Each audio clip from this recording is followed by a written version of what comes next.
Joining us now to break this all down as it's happening, News Nation Law and Justice contributor, former FBI Special Agent Jennifer Coffindoffer. Jennifer, thanks for staying with us on this. Absolutely. Thanks for having me. And so we just received a response from the victim's lawyer, really just in the last few minutes. Take a look. This is on social media. A lawyer, Tony Busby, saying Jay-Z has, quote, tried to bully and harass me and this plaintiff, but his conduct has had the opposite impact. He goes on to say that the allegations speak for themselves and he will let the facts come out in court, not in the media. What do you make of this real time back and forth that we're seeing between these two parties tonight? Well, it is interesting. What's up, Shira? The first person in here. What's going on? Everybody hit the like button. Everybody hit the like button. Everybody hit the like button. Drop your city in the chat. Let me know where you at. Say what's up in the chat. We about to hang out. And one thing I want to do today is literally go down this rabbit hole because, of course, everybody's talking about Jay-Z. And my main question is, we're about to prove whether or not if Jay-Z is worse than Diddy. Or is Diddy worse than Jay-Z? Or are they the same people? Or are they not? Is Jay-Z innocent? Is Jay-Z somebody that just got sucked into all this Diddy stuff and Jay-Z would never do any of this? We're going to talk about it. And I got a lot of evidence that would show or prove what I think is actually going on. And on top of that, we're about to go down the Pinocchio rabbit hole. Last night, some of y'all wasn't on here, but last night we talked about how the movie Pinocchio has a lot to do with what's going on in the industry with all of this.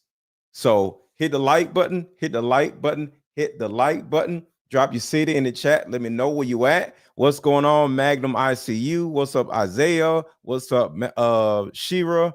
What's up, Lisa? Let's go. And I think it's because Jay-Z came out so strongly and said, listen, I'm going to go after you. And then he filed a suit quickly on the heels of the other suit against Busby and the accuser. So because of that, you're seeing this taunting sort of back and forth in the media.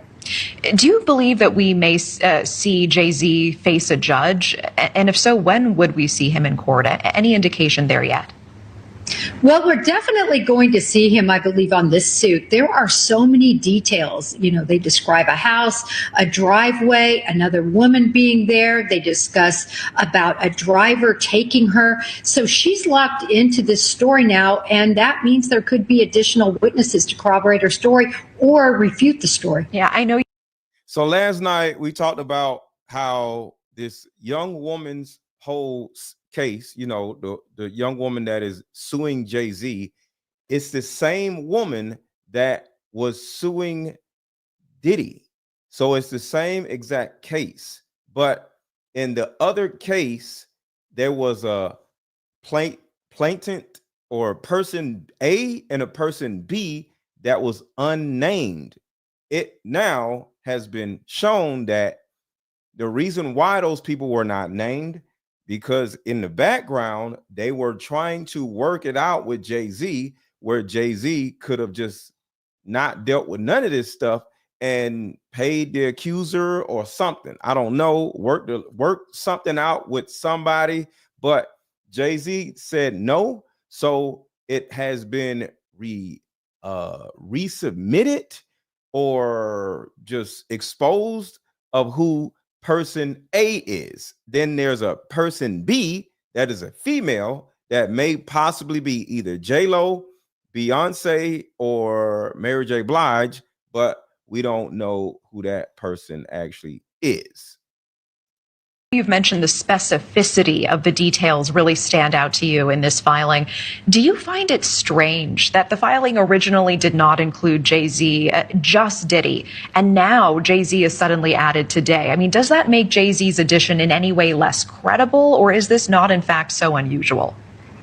It's not unusual when they're still digging up information and facts to prove the allegations that they're trying to make. In addition, remember, this 13-year-old says there's a female there. That has not been disclosed either. That will be very interesting because that is plaintiff B, because it was three people. It was Diddy, allegedly Jay-Z, and some female that is also a big celebrity. She could be culpable in this as well. Yeah, that is interesting. Do you expect we are going to be seeing other celebrity names added and refiled in other lawsuits involving Diddy? Magnum ICU says, I hope his big head goes down. I want to say this, and this is just for the record. I don't have the same amount of vitriol as I do for Diddy, because there is so much evidence that says what Diddy is doing, what Diddy has done, how, Tupac is gone, Biggie is gone, all these different things. Kim Porter is gone. So when I look at Diddy, his kid's mother is no longer here, and it's possibly because of Diddy. Jay-Z has a wife, and she may be complicit in all of this, but Jay-Z didn't get rid of his wife. So it's like, do I look at Jay-Z in the same light as Diddy? In the beginning, no, because at the end of the day, like, I don't think he's as terrible and as evil as Diddy was or is, So do I want Jay-Z to go down? Actually, no. I don't necessarily. I'm a little indifferent because I don't know enough about what's going on with Jay-Z other than him just always being attached to Diddy, where I would say that he's complicit with what Diddy was doing because he was always attached to Diddy. Every time you see Diddy, you sing Jay-Z. So with that, I would say, yes, Jay-Z is complicit. But would I say Jay-Z is equally as terrible as Diddy? In a way, yes. And in a way, no. But I do not have the same anger and vitriol that I have for Jay-Z as I did with Diddy, because I know, or I understand or assume what was going on with Diddy and his mom. So I have a lot more information on Diddy, his mom, his, kid's mom, Kim Porter. Kim Porter's book came out. All these different things that like put Diddy in these bad, well, not put him in, it showed Diddy being in these bad situations. But I don't see Jay-Z in these bad situations like Diddy. So I think these are two different people, and I like to be objective and say Diddy is a different monster than Jay-Z, but I think they both are monsters. But I truly want in my core, for Diddy to go under the jail. But I don't have that same feeling for Jay-Z. I think Jay-Z needs to be accountable for something, but as time goes by, we'll learn more about that. But I believe in being objective and saying a person is innocent until proven guilty. So until I see more information on this Jay-Z stuff, I don't want Jay-Z to go to prison because I don't know what he did or didn't do. I think Jay-Z is a terrible person. Like I said, he's a different monster, but I think he's not as much of a sexual deviant monster as Diddy is. I think Jay-Z is more of a cultural monster where he's ruined like plenty of people's careers because Jay-Z is a jealous female creature where if he sees somebody like DMX or the Locks or somebody else doing better than him, he'll literally try to stop them from growing. He tried to do it with 50 Cent. So I see him as a cultural monster and not a sexual deviant monster, if that makes any sense. But what do y'all think? And at the same time, he's connected to an evil witch, in my opinion, named Beyonce. So that can make Jay-Z actually more powerful than Diddy from a cultural standpoint. but not from a sexual deviant standpoint. If that makes any sense. Shout out to Isaiah. Only a predator or would be complicit and not report someone doing things to tadpoles. Exactly. That's what I'm saying. So I see him as a monster, but I see him as a person that is complicit with another monster. But I think Jay-Z and Beyonce have more influence and power over the culture than Diddy did, which makes Jay-Z more powerful and evil and destructive and more of a negative influence than Diddy was. Hopefully all of that makes sense. So one person is more evil, but one person is more powerful, which makes that person possibly more evil than the person that is more evil, because you could have a crazy person that's running around doing something crazy, but if they don't have power, they don't have as much, they don't have the ability to hurt as many people as the person that has more power. That's what I'm saying. I do. I think this really has a web that wraps around many different people, and I think we're going to see a lot more people named. Yeah. So, yeah, I think that's going to happen too. Now, again, there is a possibility that these accusers could be opportunists in the sense that they're saying, okay, we're going to try to cast a wide net here and essentially accuse other people who seem to be close to Diddy, right? Like Jay-Z, okay? We're going to accuse them as well too, right? And we're going to implicate them and throw them all in there and try to get some money, right? That could also be what's going on here. I don't know, right? I don't know, okay? All I know is that the allegations against Diddy are insane, right? And again, I wouldn't be surprised if a lot more people are involved. That's all I'm saying, okay? And Jay-Z and Diddy, they have a long relationship going back decades. Decades. That's the actual thing that I am here to figure out. How are you around this disgusting, evil person for decades and not be also a disgusting, evil person? That's what I'm here to find out. I'm trying to be as objective as I can and just say, instead of saying all of them need to go down. No, I don't know. I don't know. Just because you're famous, just because you're a rapper, doesn't mean you're like Diddy. So I'm trying to be as objective as I possibly can, but let's see. Hit the like button, hit the like button, hit the like button, hit the like button. Let's get these likes up. Wouldn't be surprised. Nothing would surprise me at this point, to be honest with you. But let's actually read Jay-Z's response, right? The whole response, so we can get all the details about how he's responding to this. He says, my lawyer received a blackmail attempt called a demand letter from a quote unquote lawyer named Tony Bugsby. What he had calculated was the nature of these allegations and the public scrutiny would make me want to settle. No, sir. It had the opposite effect. It made me want to expose you for the fraud you are in a very public fashion. So no, I will not give you one red penny. These allegations are so heinous in nature that I implore you to file a criminal complaint, not a civil one. Whomever would commit such a crime against a minor should be locked away. Would you not agree?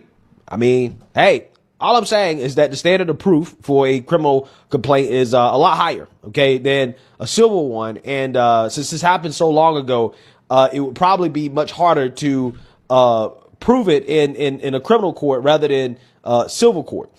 These alleged victims would deserve real justice if that were the case. This lawyer, who I have done a bit of research on, seems to have a pattern of these type of theatrics. I have no idea how you have come to be such a deplorable human, Mr. Bugsby, but I promise you I have seen your kind many times over. I'm more than prepared to deal with your type. You claim to be a Marine. Marines are known for their valor. You have neither honor nor dignity.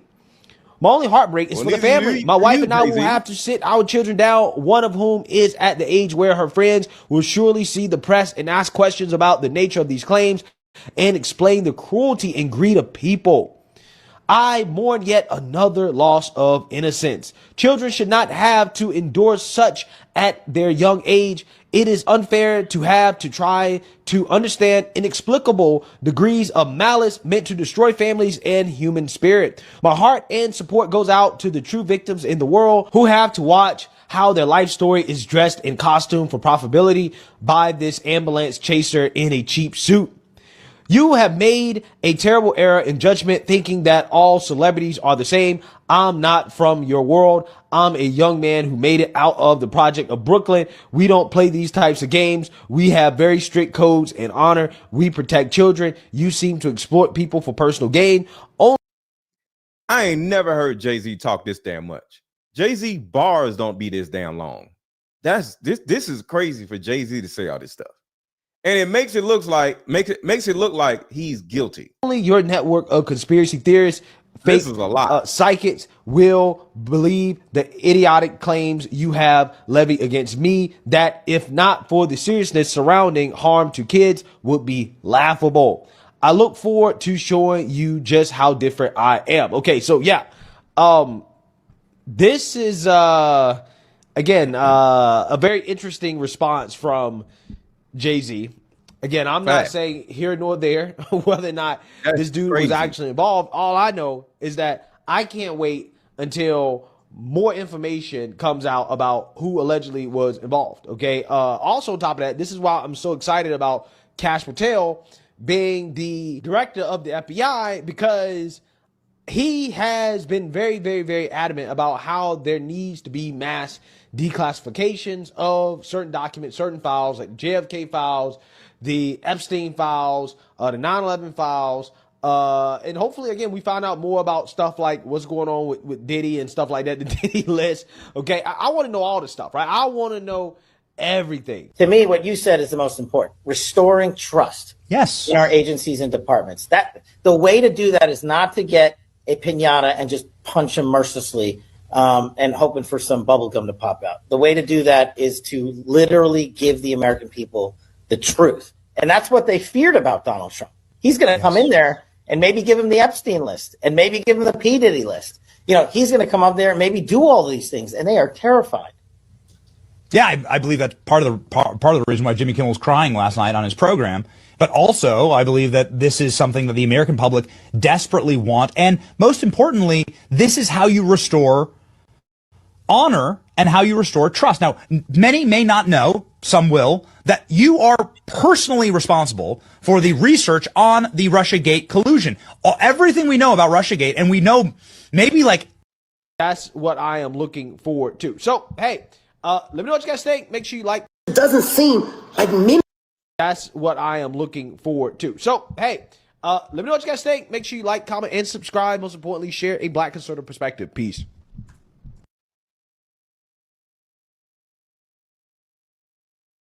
Not just Diddy, but Diddy and Jay-Z are monsters. Don't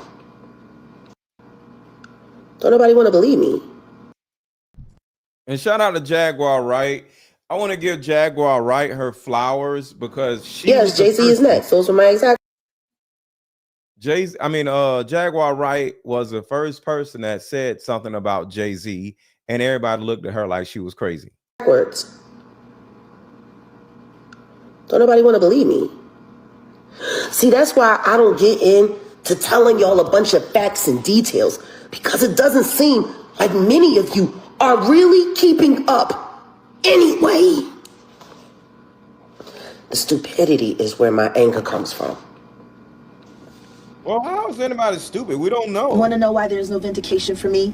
Because for 4 years, I've been screaming, not just Diddy, but Diddy and Jay-Z are monsters. And the victim-making machine kept going on. Jay-Z has been notable by his silence since these charges were brought against Diddy. Why do you think that is? Because that's what he does. He starts little fires every... And I want to say this about Piers Morgan. Piers Morgan cannot turn around and say and pull away from Jaguar Wright and say, yo, I didn't know she was going to say all this, and I didn't mean for this to happen. Listen to that question. If you don't want to talk about Jay-Z, why are you asking her about Jay-Z? So listen to this again.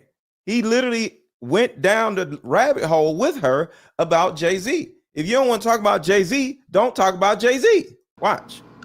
Don't nobody want to believe me. See, that's why I don't get into telling y'all a bunch of facts and details, because it doesn't seem like many of you are really keeping up anyway. The stupidity is where my anger comes from. You want to know why there's no vindication for me? Because for 4 years, I've been screaming, not just Diddy, but Diddy and Jay-Z are monsters. So right here, if Piers Morgan did not want to talk about Diddy and Jay-Z, or Jay-Z in particular, he could have said, well, let's not talk about that. Watch what happens next.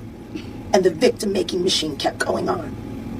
Jay-Z has been notable by his silence since these charges were brought against Diddy. Why are you asking about Diddy? I mean, why are you asking about Jay-Z, but don't want to ask about Jay-Z? So you are, Piers Morgan in particular, are pushing Jaguar to talk more about Jay-Z, and now he wants to take down the video and say, hey, I didn't want to talk about Jay-Z. You did want to talk about Jay-Z because you asked him the damn one about Jay-Z. do you think that is? Because that's what he does. He starts little fires everywhere, forces everyone involved to go and carry water while he sneaks away without a response. That Magnum, I see you. If he don't want to get sued, don't bring up Jay-Z. Love the shirt. Thank you, Sierra. I'm just saying, if you don't want to get sued, if you don't want to talk about Jay-Z, why are you asking Jaguar Wright to talk about Jay-Z and then get mad when she starts talking about Jay-Z? This is an interview. You can ask the person whatever you want to ask. You're asking her about somebody that you don't want to talk about. That don't make no sense. And everybody make sure to hit the like button, hit the like button, hit the like button, hit the like button. changes now, Sean. You must respond. You have no choice. And he responded. Harvey Weinstein. He responded. Jeffrey Epstein. Robert Kelly. Sean Combs have one person in common, professionally and privately. Sean Carter. Headed for the next 3 years, 25, 26, and 27, with the beginning initial stages of the knockdown when it comes to Jay-Z. When they take him down, they're going to take Beyonce down behind him. And here's what I'm getting. I am getting both Jay-Z and Beyonce because, see, he procures her out there. He is her handler, and he is the one that pushes her out there public, and then he profits off her. So we're looking at, she was chosen for him. It is a karmic thing looking at their chart, but she was chosen for him in order to help him get where he needed to go. So she's the muse, but let's use this in a different way. So this woman right here has allegedly been right on everything that she's predicted. And I just wanted to include this because a lot of people have been watching this woman. I don't care. This right here is just for entertainment purposes, but a lot of people have been paying attention to everything that she said because virtually everything that she said came out as correct. So I'm including this for entertainment purposes only. So I don't know nothing about this woman, but I have been paying attention to the things that she has been saying, and her predictions has always been correct. So I decided to include this in it for entertainment purposes only. I don't believe all this psychic stuff, but if she's been right about everything, it wouldn't hurt to pay attention to what she's saying, but not to use it as the actual truth, but for entertainment purposes. Sometimes we use the word muse in the terms of profiteering off of it. He's very aware of entertainers, male and female, where he needs to go to keep his money coming in and what he's actually selling. He is going to be shaken up. Now, what I do see 3 years from now, him, his wife, and his kid. I don't know if there's more than one kid. Talking about Jay-Z. Jay-Z got 3 kids.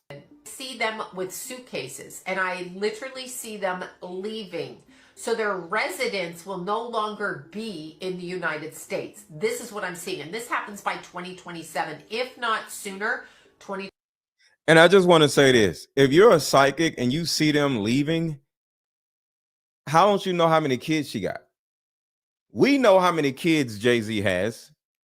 How don't you know how many kids Jay-Z has if you're the psychic and we're not the psychic? How do we know more facts and you know more non-facts? But I don't understand. She's about a kid. They got 3 kids, like, or maybe more than that. But I digress. Hit the like button, y'all. Hit the like button. Hit the like button. Hit the like button. See, the more y'all hit the like button, the more people are coming in here. So if y'all hit the like button, more people come in here. And shout out to everybody in the chat. But make sure to hit the like button because it helps with the algorithm, because everybody is talking about this. So see, okay, let me explain this real quick. When y'all hit the like button, y'all suck people from other channels over here because everybody is talking about this Jay-Z situation, right? So the more of y'all hit the like button versus somebody else's channel not hitting the like button, it'll pull those people over here. So everybody hit the like button. So because I am in competition with probably like 7 other live channels right now talking about this same situation. So y'all hit the like button, which will help me compete with the other channels that are talking about this same situation. Hit the like button, y'all. Hit the like button. 2025 through 2027. And it's going to start crumbling. Okay, so it's the next 3 years. Real quick, Titch says, how can I send you a clip I just saw? You can send me a clip by going to right here. I am _Mr. Let Go. Go to my Instagram, follow me on Instagram, and then send me the clip that you have, and I'll check it out.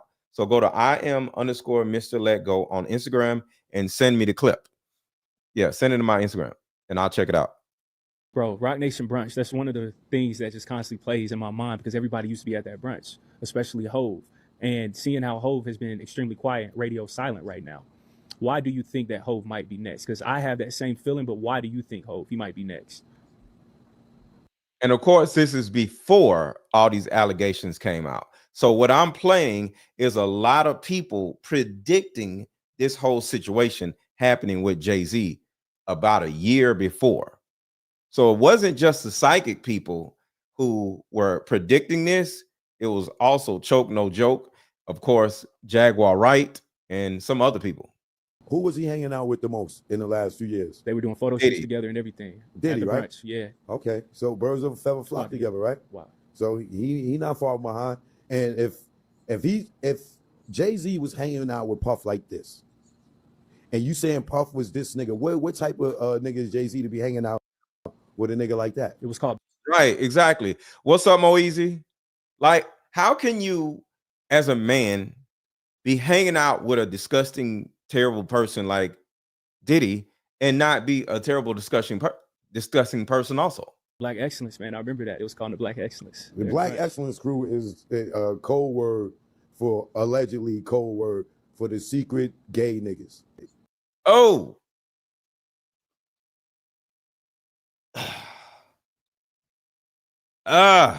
I don't know, and I'm trying to be objective, but damn.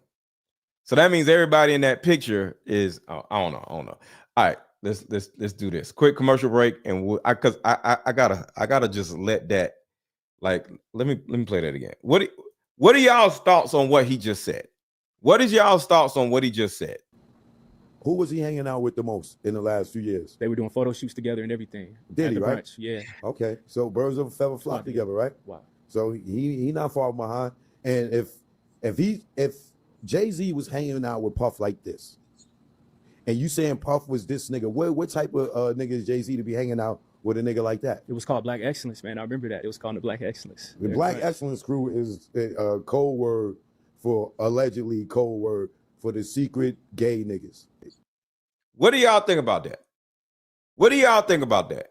Do you think Choke No Joke is just mad, jealous, a hater, or because he was around them dudes, you know, like shout out to Choke No Joke. I don't know him enough to say he's right or wrong or whatever. I'm just going off on what I am seeing. But the things that he is saying in his interview is really interesting. And after we play this little part, we're going to go down the Pinocchio rabbit hole. So make sure to stay tuned, and also make sure to share this video, because what he's about to say is going to prove my Pinocchio theory.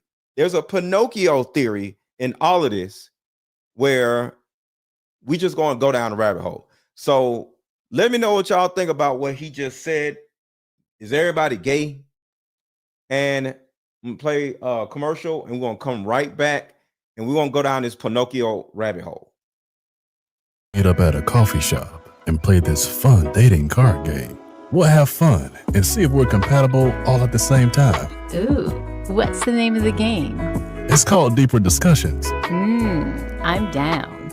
Okay, meet you at 6. Fellas, buy this card game. Ladies, buy this card game. Buy about 2 or 3 card games. The main reason why people can't stay together isn't because they don't like each other no more. It's actually because their present family issues come up or their past family issues come up. But when you play Deeper Discussions, you'll be able to understand a person's family issues up front. This game can be played with either 2 people or an entire group. So have fun. Question number 1. Name a time when money was the main factor why a relationship went bad. Deeper Discussions Dating Edition. Again, these cards are good for vetting a potential boyfriend, a potential girlfriend, a potential husband, a potential wife. The texture of these cards are so soft and silky, by the way. Like they ain't gonna really get wore out. Durable. A dating card game for introverts who have a hard time asking the much needed compatibility questions. Deeper Discussions, the card game. All right, so let's get into this interview, because what he's saying is somewhat eye-opening. Hit a like button, y'all. Hit the like button. Hip-hop, it started with Africa Bambaataa for the Bronx. You got So if anybody knows about how hip-hop started in New York, Queens, the Bronx, I don't know where exactly, but there was a guy named African Bambaataa that was, I don't even need to say allegedly, that was running around doing stuff with young boys. Okay, it started in the Bronx, like he said, African Bambaataa. So Africa Bambaataa, there's a guy on social media named Hassan Campbell. Put a 1 in the chat if y'all are familiar with Hassan Campbell. Put a 1 in the chat if y'all are familiar with Hassan Campbell's his whole story. Well, Hassan Campbell was allegedly blanked by Africa Bambaataa back in the day for years. And according to what Hassan Campbell said, he was diddling with all the young boys, and he made them these little gay gangsters or something, and he had the little boys doing his bidding as far as violence and stuff, right? So he was just running around allegedly diddling all of these young boys in the Bronx, and it became a thing. So okay, so y'all are familiar with Hassan Campbell. Let's go a little farther. And then we're going to find out what I mean about the Pinocchio effect. Hit a like button, hit a like button, hit a like button. Y'all know I like going down rabbit holes. I ain't just sitting here gossiping. I want to know what's actually happening in a black community. I ain't sitting here gossiping. This ain't no gossip channel. Russell for Queens. You got Andre for Uptown. Andre Harrell. The Bronx, sort of.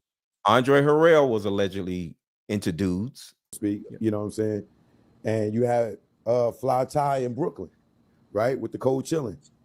But then listen, y'all. Russell and Rick Rubin was Manhattan also. And then Russell Simmons and Rick Rubin. Also because they went to NYU, you know. So when you look at all those people and you look at all the rumored sexuality of all those people, the only one that wasn't rumored to be homosexual secretly was who? Fly Ty, right? And for Cold Chillin'. Where is he at today? But what happened to all the rest of them? They all prospered, right? Yeah, they flourishing. Yeah. Except for him. You heard all the rumors about Bam, right? Yep, with the kids. They both started from the same place. Yep. Why didn't Hulk prosper like Bam? Because he didn't do gay stuff. Wasn't down with the same thing. And that goes for the industry as a whole, right? When you start looking at certain artists, right? You be like, yo, damn, why this nigga didn't blow up? Right? Because they wasn't willing to play in those reindeer games.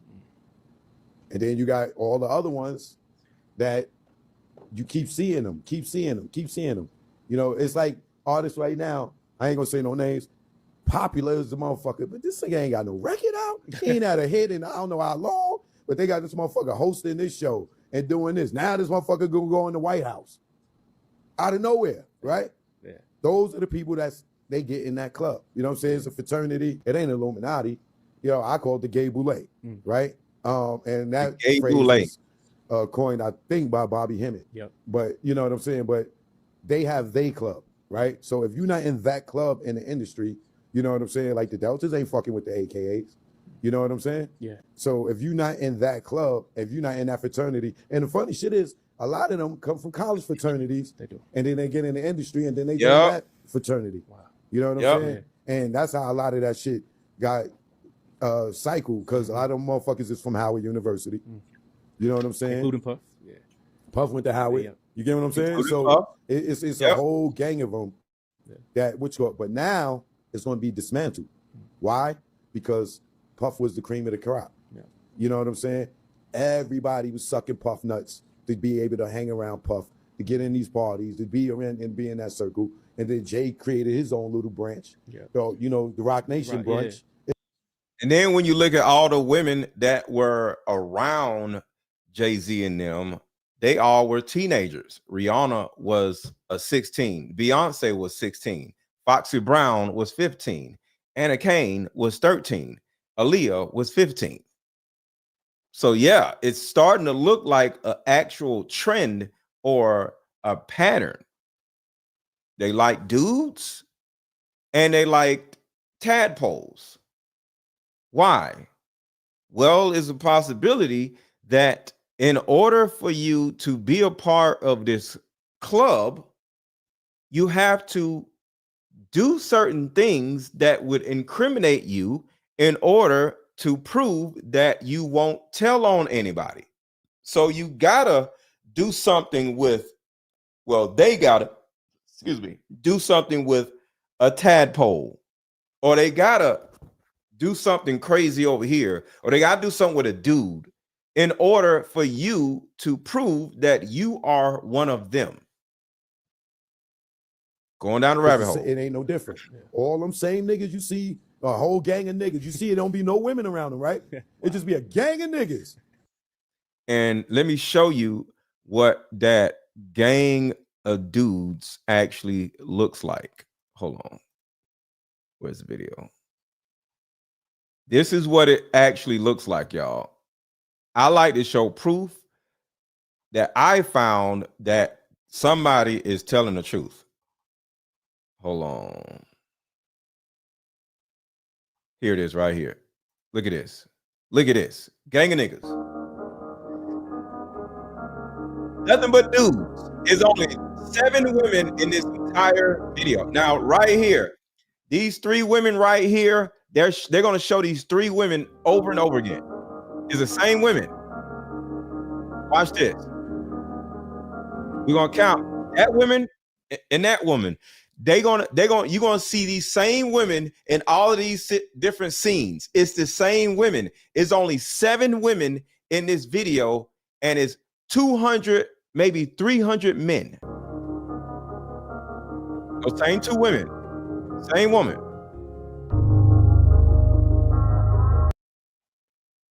That's a different woman. So that's 4.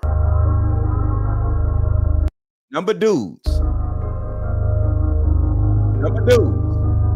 Number dudes. Number dudes. Dudes. You see a couple females, number dudes, niggas hugging each other. So this is allegedly, I don't know if y'all can see this clearly, but that's a woman. Y'all see that, right? That's a woman. Look at that. Nothing but dudes. And this is what Choke No Joke is saying. Why don't you want to be around women? Nothing. Look, dudes. Nothing but dudes. The only women is like they just party favor. Look, nothing but dudes. Still, here's one girl right here, but 1, 2, 3, 4, 5, 6, 7, nothing but dudes. Look, nothing but dudes. This is the same girl with a mask on. It's the same girl. It's not a new girl. So we still at like 3 girls. Those 2 girls are the same girls with a mask on. Look, a sea of dudes, y'all. Look, a sea of dudes. Nothing but dudes. I see 2 girls right there. Another sea of dudes. There's 1 girl and 1, 2, 3, 4. Nothing but dudes. Same girls dancing. Nothing but niggas.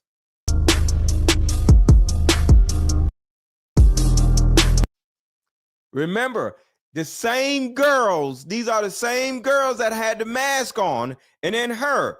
So we only at like 7 girls in this whole party.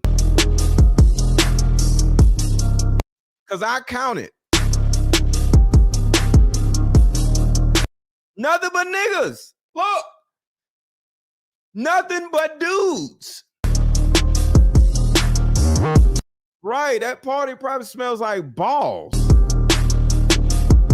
Look, niggas just smoking together. No women. 2 more girls. So, you know, we brought up like 6 now. Look, niggas. Nigga. Nothing. Okay, 2 more girls. Another girl.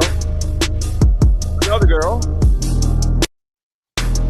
2 heads. So we're probably like 8 now. Look, why are you up under dudes? You would look. Okay, I need y'all to understand this. They're in a corner and Diddy is behind Meek Mill. Why is Diddy behind Meek Mill? Look, nothing but dudes. And then right here, they're leaning on each other. Why are they leaning on each other in a corner? Diddy is behind Meek Mill, and Meek Mill is leaning back on Diddy. And this, what is his name? God damn it. French Montana is leaning on Meek Mill. Why? Because they're gay.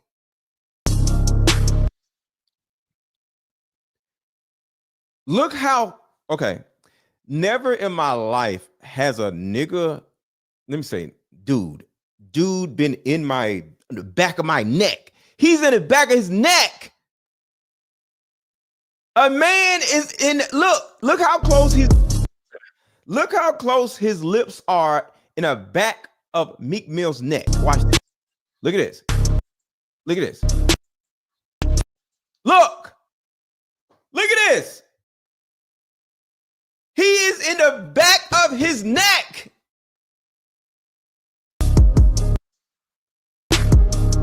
They can't get away from each other.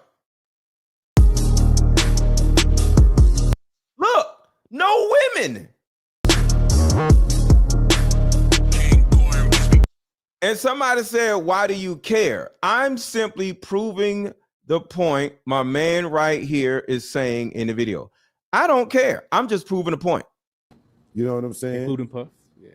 Puff went to Howard. Yeah. You get what I'm saying? So It's a whole gang of them but now it's going to be dismantled. Why? Because Puff was the cream of the crop. Yeah. You know what I'm saying? Everybody was sucking Puff nuts to be able to hang around Puff, to get in these parties, to be around and be in that circle. And then Jay created his own little branch. Yeah. So, you know, the Rock Nation branch is it ain't no different. Yeah. All them same niggas you see, a whole gang of niggas, you see it don't be no women around them, right? See? It don't be no women around them. It just be a gang of niggas. That's why we're talking about this, because I'm just proving what he's saying is true. I'm just giving him proof. Just in case you think Choke No Joke is lying, I'm just showing proof for him. Gang of dudes. Look, dudes. There was one woman right there, 2 women. Okay, another woman. All right. Well, what? 10 women so far. Why are y'all up under each other all night?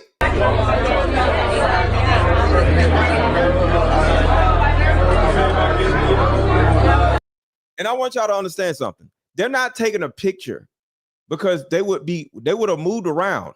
If I'm taking a picture, I'm gonna be like, all right, and I'm gonna walk away. They're just standing there.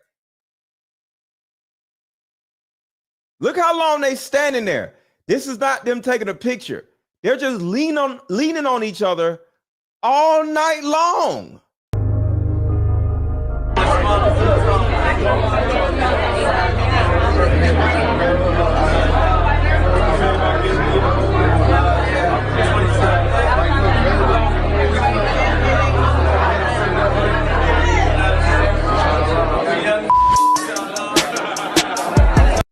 Look, they're not taking a picture together. And this is the same corner that Diddy had his neck on Meek Mill's neck. I mean, had his lips on Meek Mill's neck.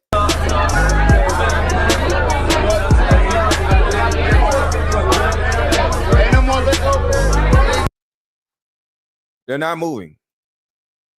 So going back to Choke No Joke. Gang of niggas. Like, y'all niggas don't want to take pictures with women. It's just a gang of niggas. You know what I'm saying? Because all them niggas they have their little parties. And if you not with it, you not invited. Because you might come out here and tell. Start talking. Right. You ever heard the dude that the white guy, I think he's a comedian, he got in one of Puff's parties. Nah. And he talked about how he seen Puffs laid up with a dude spooning, and they was sipping a glass of cognac back and forth off the same glass. Wow. And then Puff like, yo, who this? Like, he's supposed to be around here. Right. Yeah. Like, yo, who you? What you doing? He get out, and then he see Puff again at a red carpet, and Puff noticed him. He looking at him like, yo, where I know you from? Any parties he had, he would go. I didn't know that there was other parties. Yeah. You wasn't at them parties. I wasn't at those parties. I was at the BET Awards were happening in town. I didn't go because I wasn't nominated. So about 2:30 in the morning, 2:15, 2:30 in the morning. Phone ring, this is unknown number. I don't answer unknown numbers. This is Marcus Short. He's an actor, something Short. Marcus Short. This is his name. Columbus Short. This is Columbus Short. He was what show was Columbus Short a part of? Wasn't it what was the show Columbus Short was a part of, y'all? It was a long running show. But you know, my wife's looking at me like, yeah. Who is that? Yeah, pick that up. I want to know about this and put it on speaker. Yeah. Picked it up.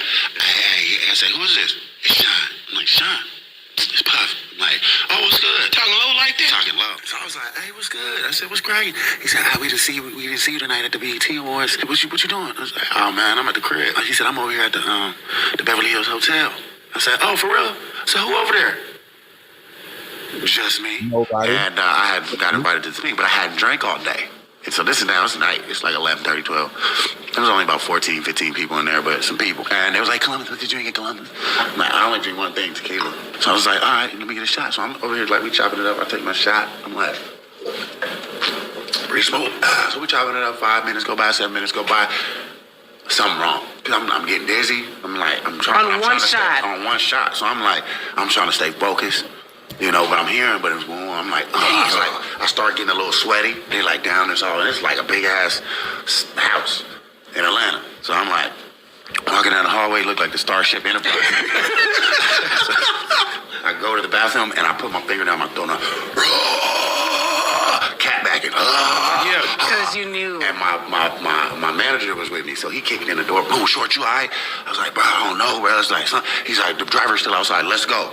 So we go out, and they all met us in like the vestibule, and they're like, hey, you good, Short? And I was like, chill, just relax. I'm like, nah, I was just like, no, I'm fine. I got to be at set early in the morning. Boom, getting there. Real quick, y'all, let's get these likes up. We need like 250 likes. We need 250 likes. I know y'all are enjoying the content, but I need y'all to hit the like button. So we need 250 likes. Hit the like button. Hit the like button. Put a 1 in the chat if you have already hit the like button. Put a 1 in the chat if you have already hit the like button. And to the people who have not hit the like button, hit the like button and then put a 1 in the chat. Just get out of here. I was like, oh, they was about to put me on the grill. They was gonna handle you. I asked my boy. I said, what was gonna happen if I had stayed over there and I was drunk? He said, hey man, you was gonna be caught on tape with a triple glizzy. You was gonna be caught on tape with a triple glizzy. You was gonna be caught on tape with a triple glizzy. Damn. You was about to get caught on tape. Like these niggas.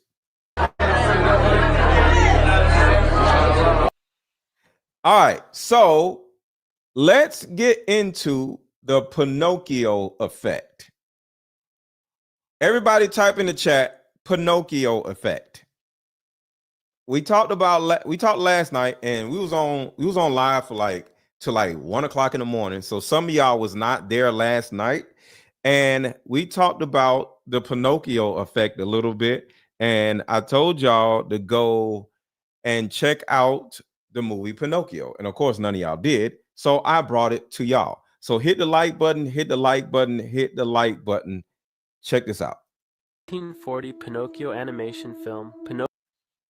And this was 1940, y'all. In the 1940 Pinocchio animation film, Pinocchio gets invited to Pleasure Island by this sketchy-looking fox. On his way there, he meets this other boy named Lampwick who states that in Pleasure Island there's no school, rules, or cops. Kids can do whatever they want, even drink booze and smoke cigarettes. And keep this in mind now. The reason why I'm bringing this up is because of what Choke No Joke said about African Why do Bambaataa. you think Hov? He might be next. Who was he hanging out with the most? Africa Bambaataa for the Bronx. You got Russell for Queens. So this is the reason why I'm bringing this up. African Bambaataa and Russell Simmons. So all of these men in New York were literally finding young boys and turning them gay. Okay. So I just want to make sure y'all understand the context of this conversation. African Bambaataa and a lot of other older cats, Diddy, they were allegedly turning young boys gay. All right. Keep that in mind. They were turning young boys gay in New York, a bunch of them. So now let's go to the Pinocchio situation. Everything seemed to be going good as they are having fun destroying things and fighting when suddenly Lampwick starts transforming into a donkey. It turns out that the island is cursed, and a combination of tobacco, alcohol, and misbehaving, it's more than enough to turn bratty boys into complete jackasses. So what is happening, just like at the Diddy party, everything that the kids are consuming is spiked with something that turned them into donkeys. Just like at Diddy parties, allegedly, the baby oil is spiked. The drinks are spiked. Just like Columbus Short said. He started trying to get it out of him because he realizes that what he just drank was spiked. It's the same exact thing.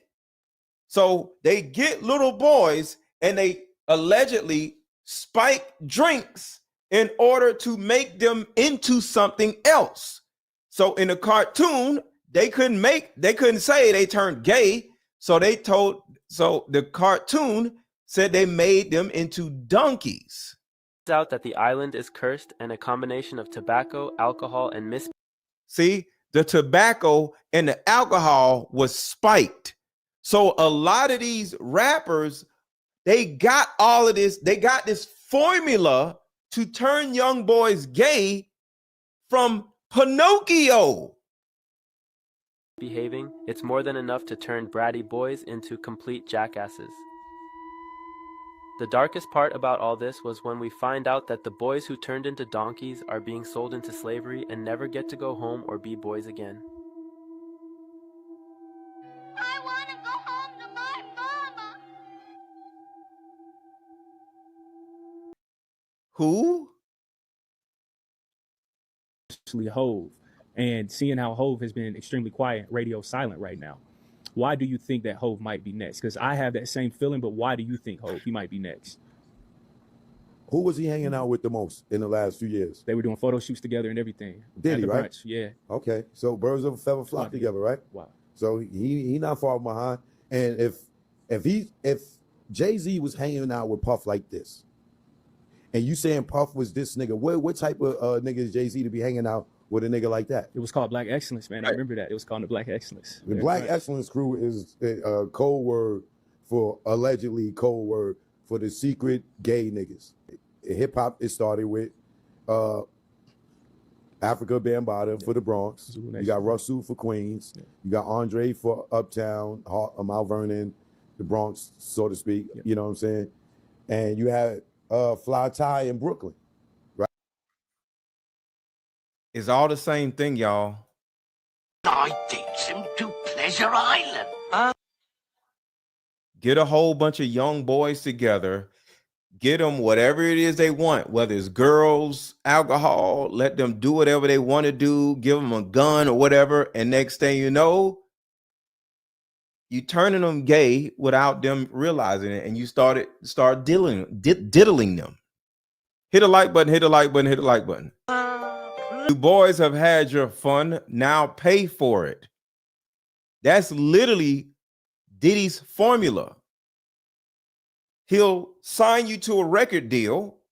You get all the women, you get all the chains, you'll get everything you want. And now what happens? You got to pay for it with your ass. That's literally what's going on. No pay. Hold on, back it up a little bit more. No pay. Let me out of here. You boys have had your fun. You boys have had your fun. You don't got all these women. You don't had all this fun. You got all this alcohol. I gave you a chain. I don't put my arm around you. Now pay for it. Now pay for it. So what I want y'all to understand, all of this Diddy, Jay-Z, Black Boule stuff, you got to pay after you get all the things that somebody promised you. It goes back to what DMX said in the DMX songs. Remember, he made two different songs, a part 1 and part 2, about the devil. And the devil was like, yeah, come on, get the girls. Oh, come on. Yeah. You know, you got the money, you got the change, you got everything. And next thing you know, the devil came back. Put a 1 in the chat. Y'all remember that song? Well, the 2 songs that DMX made about the snake, the dog, the cat, and something. Put a 1 in the chat. Y'all remember that DMX song or those 2 DMX songs? It's the same thing. You had your fun. Now it's time to pay for it. I wish I could play the song. It's a real thing. You had your fun. Now it's time to pay for it. And how to pay for it is you got to do the things that they want y'all to do, which is go find more young boys. He can still talk. Please, I don't want to be a donkey. Let me out of here. Quiet! You boys have had your fun. Now pay for it. Boys be a predator than anybody. Just like Usher. Usher had his fun. Now you got to pay for it. And how? They can be a predator. You feel what I'm saying? Like, people look at Usher, they don't see that. They're not seeing the victim. They're not seeing that boy that got rushed to the hospital. Usher, you're famous. You're this awesome star that all the women want. You got what you wanted. Now it's time to pay for it. They're not seeing what the intentions was in his heart when he took Justin Bieber there. Justin Bieber. Let's be honest. Now you got to bring me Justin Bieber. You got to bring me other little boys. If I make you famous, not only do you got to give me your ass, you got to give me other people's asses. Honest. He took Justin Bieber there. He took Justin Diddy Bieber had been trying to get to Bieber for a minute. But it wasn't until Usher took over management. Yo, Charles, you are so right. It's like a gay pyramid scheme. Oh, crap. It's a pyramid scheme. Oh, shit. And had guardianship. And gave temporary guardianship to the diddler for 4 years. He had guardianship over Justin Bieber, but it was all in order to get Diddy from diddling Usher so he can diddle the next person. 48 hours. Think about that. Usher came in and discovered it and managed him and got custody of him and promised to look after him. And then he sent him to the diddler. To the diddler. Does that sound like a good guy? It's horrible. It's horrible. Does that sound like a good guy? Now that we know what Diddy's really like. To take another boy, another talented boy, and put him in your place so it ain't gotta be you no more. That's it. To put him in your place so it ain't gotta be you no more. It's the same shit. You had your fun. Now it's time to pay. Hey, he can still talk. Please, I don't want to be a junkie. Let me out of here. Quiet! You boys have had your fun. Now pay for it. Boys? So that's what... Can someone... Being bad is a lot of fun. That's how they get you. You can get all the girls you want. You can get all the attention you want. You can get all the views or all the notoriety. You can take pictures with Diddy. You can take pictures with Jay-Z. You can do whatever you want. But then you gotta pay out. I'm telling y'all, this is a real thing. On his way there, he meets this other boy named Lampwick who states that in Pleasure Island there's no school, rules, or cops. Kids can do whatever they want, even drink booze and smoke cigarettes.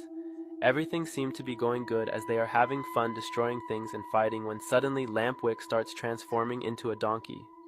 Trying to tell y'all, this is really, really, really bad what's actually going on.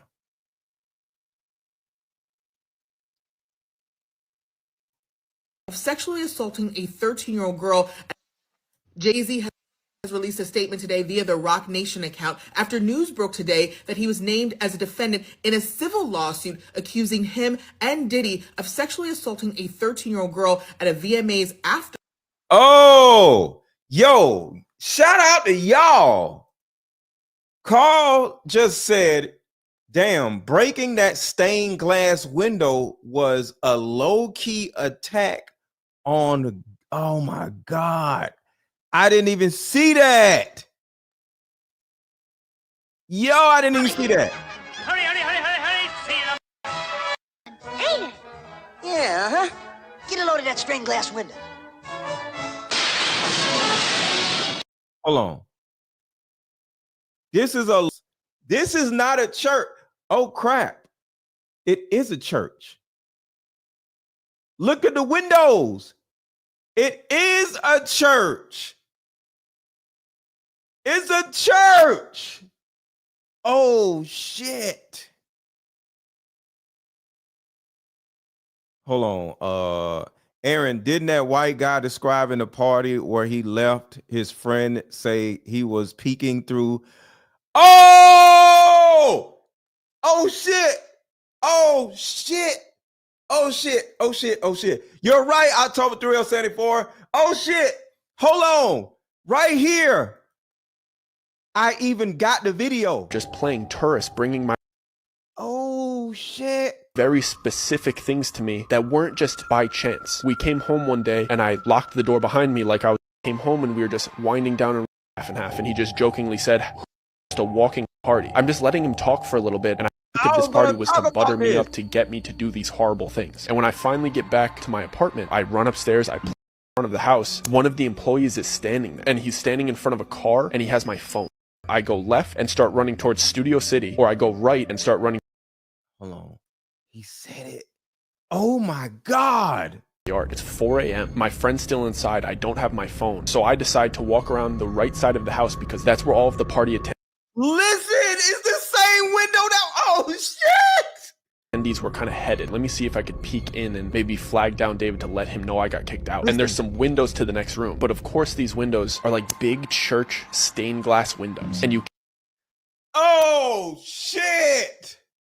can't really see through stained glass windows like the colored ones, but if you go really, really close and you look through the white parts, you could kind of see clearly what is on the inside. And this room, Oh shit.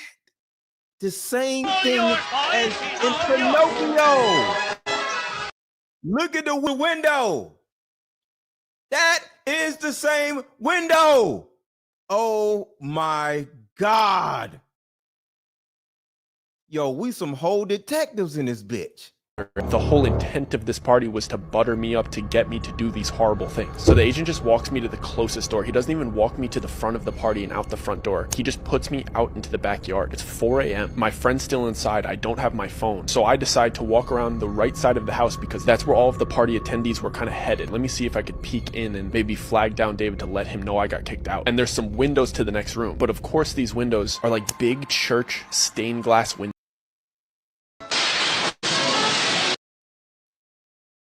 Look at the walls. Somebody said, look at the walls. Hold on. Who said, look at the walls? What's on the walls? Somebody said something was on the walls. Oh my God. This is deeper than I thought. Okay. What about the walls? What do y'all said, look at the walls. Look at the sweat. Look. Okay. Okay. Hold on. Look at the wall. Look at the sweat. What sweat? Huh? What's up, Caribbean Queen? All right, y'all help me out. Y'all telling me to look at stuff. Y'all said look at the wall. What are y'all talking about? I've been subscribed to Dougie and I watch his yeah. He's dope. So okay, I'm looking at the walls. Y'all telling me to look at the walls. What'd I tell you? Ain't this a swell joint? Wait, naked women. Hold on, let me back up. Okay. I'm trying to listen to what y'all telling me. Okay, the walls, the columns. What am I looking at? I don't see. You said the columns. What columns? What are y'all? Oh, at the bottom. Oh shit. Okay, at the bottom. Okay. So what they're saying is look at the columns at the bottom where all the kids are running in the door is a whole bunch of naked statues. Yes. Okay. The boobs on the statues on the bottom of the the pillars. Freaking God. See through stained glass windows like the colored ones, but if you go really, really close and you look through the white parts, you could kind of see clearly what is on the inside. And this room is like a bizarre church replica without all of the seating. It's just a See, it's not a church, it's a bizarre church replica. It's 4 a.m. My friend's still in. Look through the white parts. You could kind of see clearly what is on the inside. And this room is like a bizarre church replica without all of the seating. It's just a big church-like room. And all of the people that were in there had their masks off. And it was like a big circle and almost looked. Yo. Hold up. Oh my God. This is nuts. This is crazy.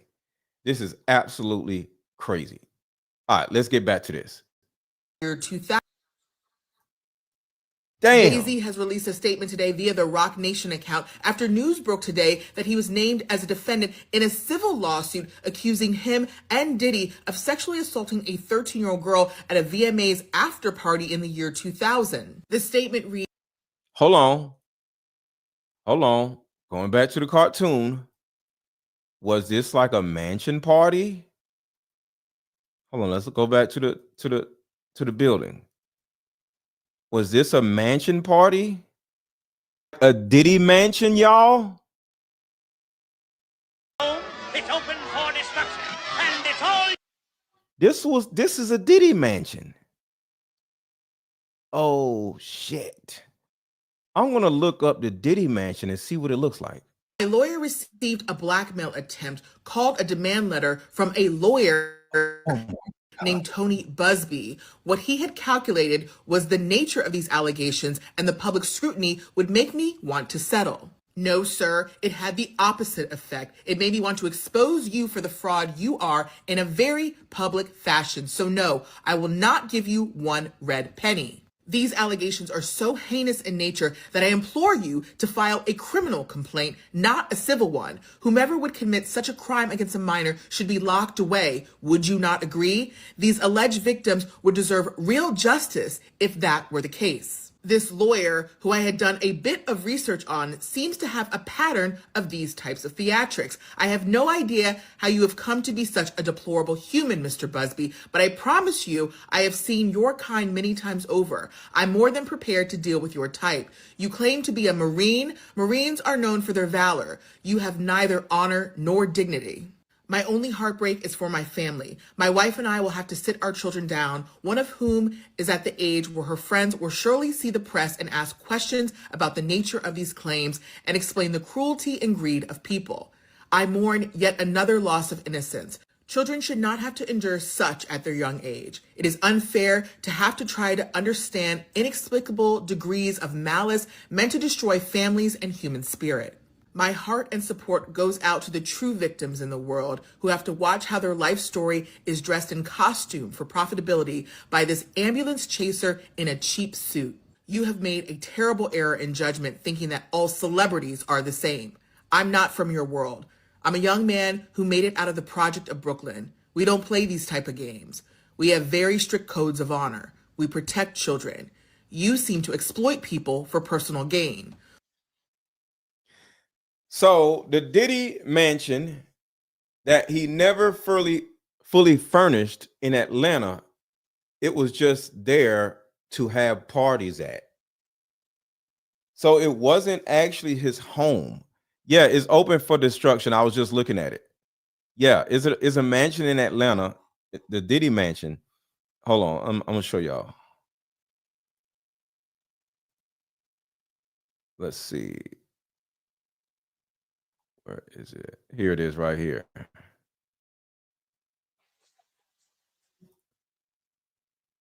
All right, hold on a second. So this is the Diddy mansion in Atlanta that he literally just had Diddy parties in, which was on some Pinocchio type shit. Sean. Hold on, I gotta take the music out. So I'm taking the music out because I don't want no problems. So this is what it looks like right here. Swimming pool. So obviously right now you... Wait, can y'all see my screen?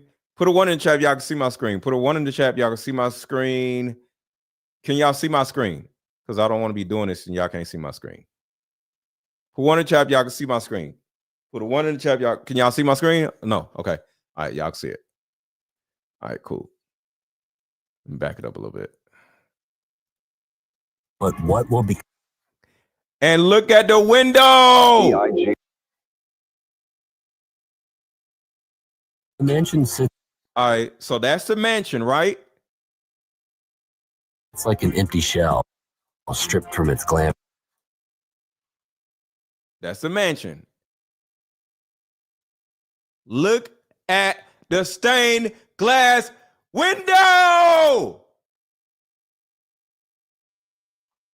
Do y'all see this shit? It's the same damn window. It's the same window. Oh shit, it's the same freaking window. It's the same window, y'all. It's the same freaking window.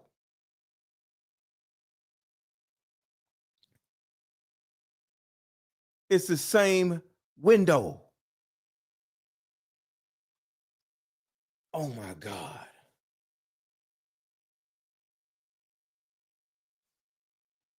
This is nuts. I had no idea that we would get this far down this freaking rabbit hole. It's the same shit. So like I've been saying, all of this is a formula. That's why I called it the Pinocchio effect. Because they got all this shit from Pinocchio. All this shit is a system. Oh my God. All right, so let's keep going.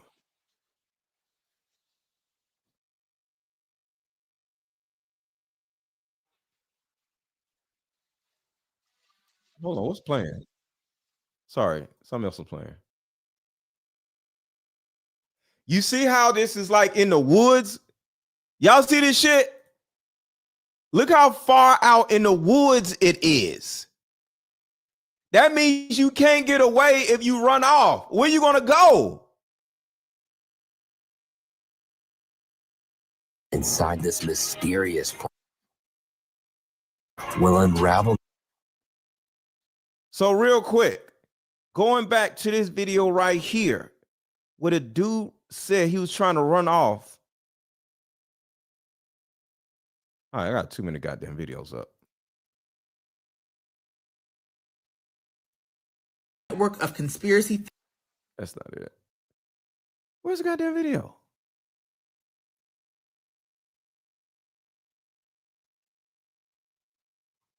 Oh, it's right here. When the dude's trying to run off, ahead of me in line. The books were Bibles, Qurans, Torahs, and so on.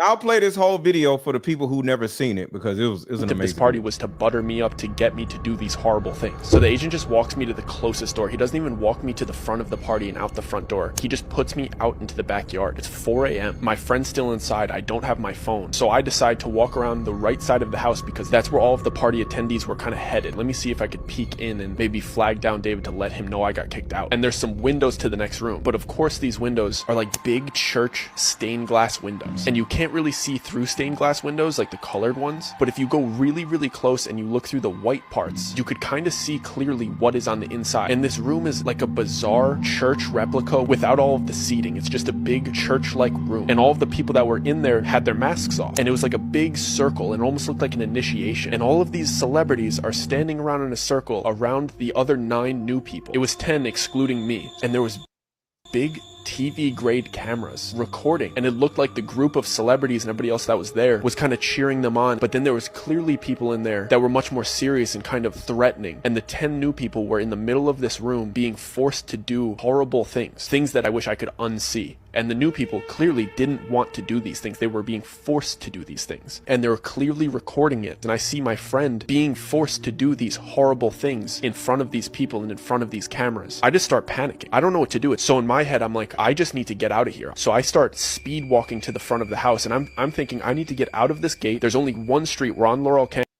So right here, listen. So it's either I go left and start running towards Studio City, or I go right and start running towards West Hollywood. I'm not about to go knock on other people's doors. I'm just trying to get back to like civilization. And he said, I'm trying to get back to civilization. Like this.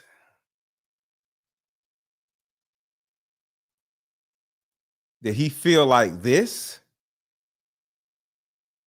Did he walk out the door and it was just this? Can you imagine going to a mansion party and something crazy happens and you run out the door and there's no cars Where the hell are you gonna go? Look at this shit. Where you gonna go? It ain't nowhere to go. There's no civilization.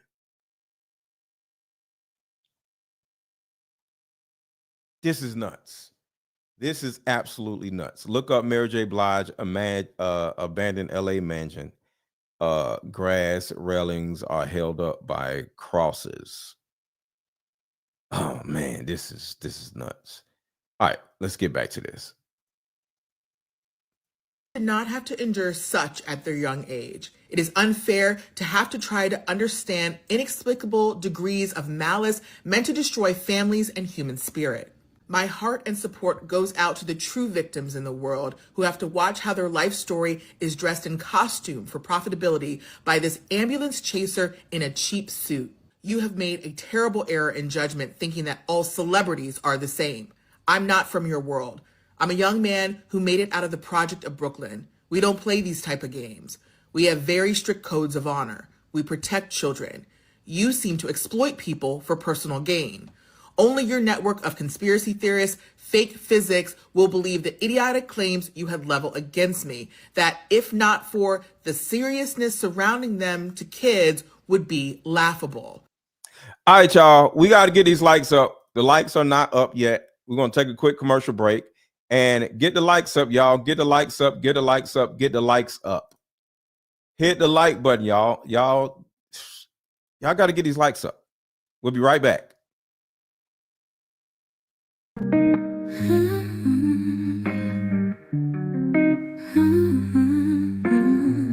Mama, sit down, let's play this game. In these cards we heal our pain. Face to face we both explain. Maybe find our bond again. Years of anger lose their sting. We both said some hurtful things. Let these questions heal broken strings. Let this game and fractured wings. Like mother, like daughter, we are the same. You'll see when we play this game. My inner child just wants to be seen. I forgive you, do you forgive me? The hurt, the neglect and disrespect. Wounds can be healed in these two decks. Even though our past attempts have stalled, Mama, please just don't withdraw. Like mother, like daughter, we are the same. You'll see when we play this game. My inner child just wants to be seen. I forgive you, do you forgive me? Y'all hitting the like button? Y'all hitting the like button? Hit the like button, hit the like button, hit the like button, y'all.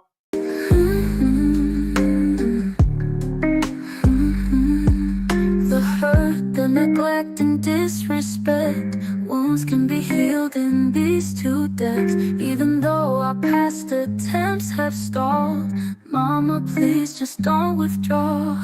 Like mother, like daughter, we are the same. You'll see when we play this game. My inner child just wants to be seen. I forgive you, do you forgive me?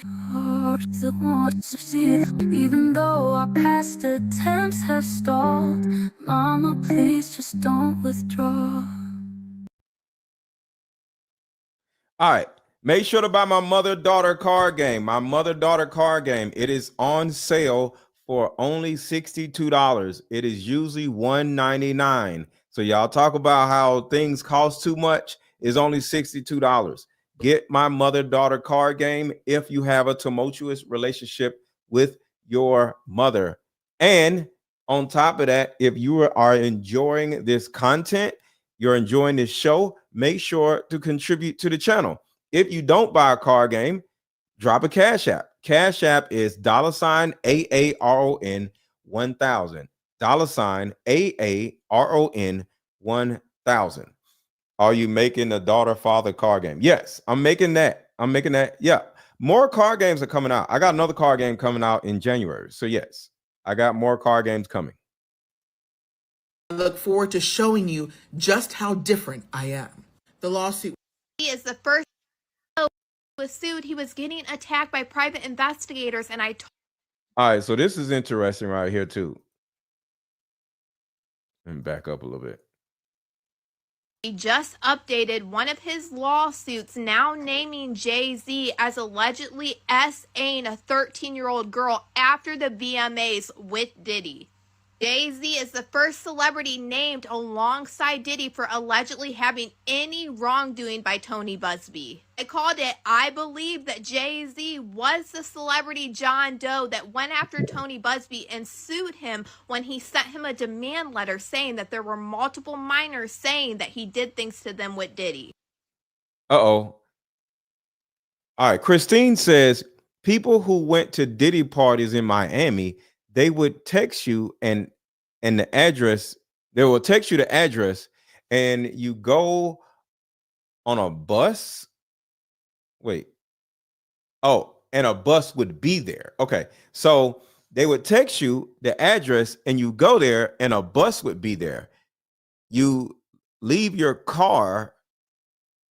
You got to be blindfolded and driven to his house, NDA signed before you can get there. You can enter. Come on, you making stuff up now, ain't you, Christine? So you drive. I did not hear that. I heard you can drive to the mansion. Well, Miami may be different than Atlanta. In Atlanta, you can just drive straight to the mansion. Maybe in Miami, it was different. So you pull up and park and get on a bus. I was invited, but I was not invited, but my girlfriend was. Maybe they did that to the women. That's crazy. I'm not getting on no damn bus to go to a party. Even after Tony Busby was sued, he was getting attacked by private investigators. I'm not saying you lying. I just, damn, that's crazy. And I talked about this, and he admitted that he found out that they were hired by the law firm Quinn Emanuel, which we know Jay-Z's lawyer Alex Spiro is partnered with. Tony Busby told us he wasn't playing no games. He was dropping the lawsuit on the celebrity that tried to sue him for extortion. And now we can pretty much guess that celebrity was Jay-Z. But let's not waste any more time. Let's get into this lawsuit that's updated with Jay-Z's name in it. All right, so y'all seen the lawsuit. I don't need to play that. So let's get into this. 24 to end so bad. Feel secure and safe enough to finally speak their truth. So now let's go through Jay-Z's lawsuit. And I do want to say, I think. All right, this is the thing I want to talk about right here. That he didn't want you. So now this is 50 Cent talking about Jay-Z. Talking about Jay-Z. This was discussed before. Jay-Z told Dr. Dre, just for people who's not up on this, or Eminem, that he didn't want you to perform part of that Super Bowl they had a couple years ago. Why do you think that is? Well, I just threatened. Possibly. Not even threatened. I think it's just when you take the competition from. Look, our culture is competitive, man. It is, but I think when it goes past the music itself to blocking things in business, then I don't understand that. Like right now, you're not even competing for a slot. You don't have a new song out that he want to be on the top 10 or top 5, and you still competing. It just don't make sense. Like, what are we competing for? What's the goal? Like this even look a lot of this, even a lot of the competitive stuff, or we would call it beef, right? And it changed. That terminology changed from when it's Biggie and Tupac, because we start saying the things that people would say that cause beef in the environment. When before that they called it battling in our culture. Right. Because that's what it is until it turns into some street shit. So when you're not competing for those things anymore, and you start looking and you're going, so what was the problem? You can't exactly remember what the problem was. That's what I went through with Joe. Like my issue with Joe, I was like, yo, I think what was the like? When did we bump into each other and have an altercation or anything? It wasn't that. It was just he's loyal to a default. He was so loyal that he was like on the side without having to be on the side. And then that it dissolves itself over time because you ain't really got an issue. Absolutely. talk to me real quick before we get back into anything music-wise. Let's stick with the sports.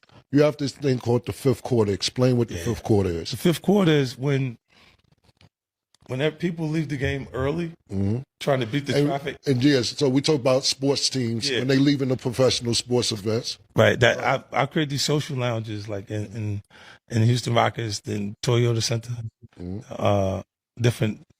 the arenas. The fifth quarter is the social area where they go to the bar and hang out. So in the arenas. Yeah, in the arenas. Right. So instead of trying to run out early, like they leave them before. If the game is close, you just got to go through the traffic. Right. Because you're like, damn, it's only a 1-point game, 2-point game. They're not sure who's going to win the game. But a lot of times, like people get up and start leaving at the end of the fourth quarter because they're trying to beat the traffic out of the actual arena. And instead now they just come hang out because it's a cooler, the environment is just cooler now. Right. You had a boxing promotion company once. 14 and a half going on 15. 14. This is a selfish person where the in somebody's basement. Nobody. Hell, they're just going to leave. Like, right. And he had been. Nobody in my family will have to ask me for $4,800 because they're already going to be paid already. You feel what I'm saying? The fact that you said that out your mouth and everybody like, oh, okay, it's cool. That's the, no, it's not.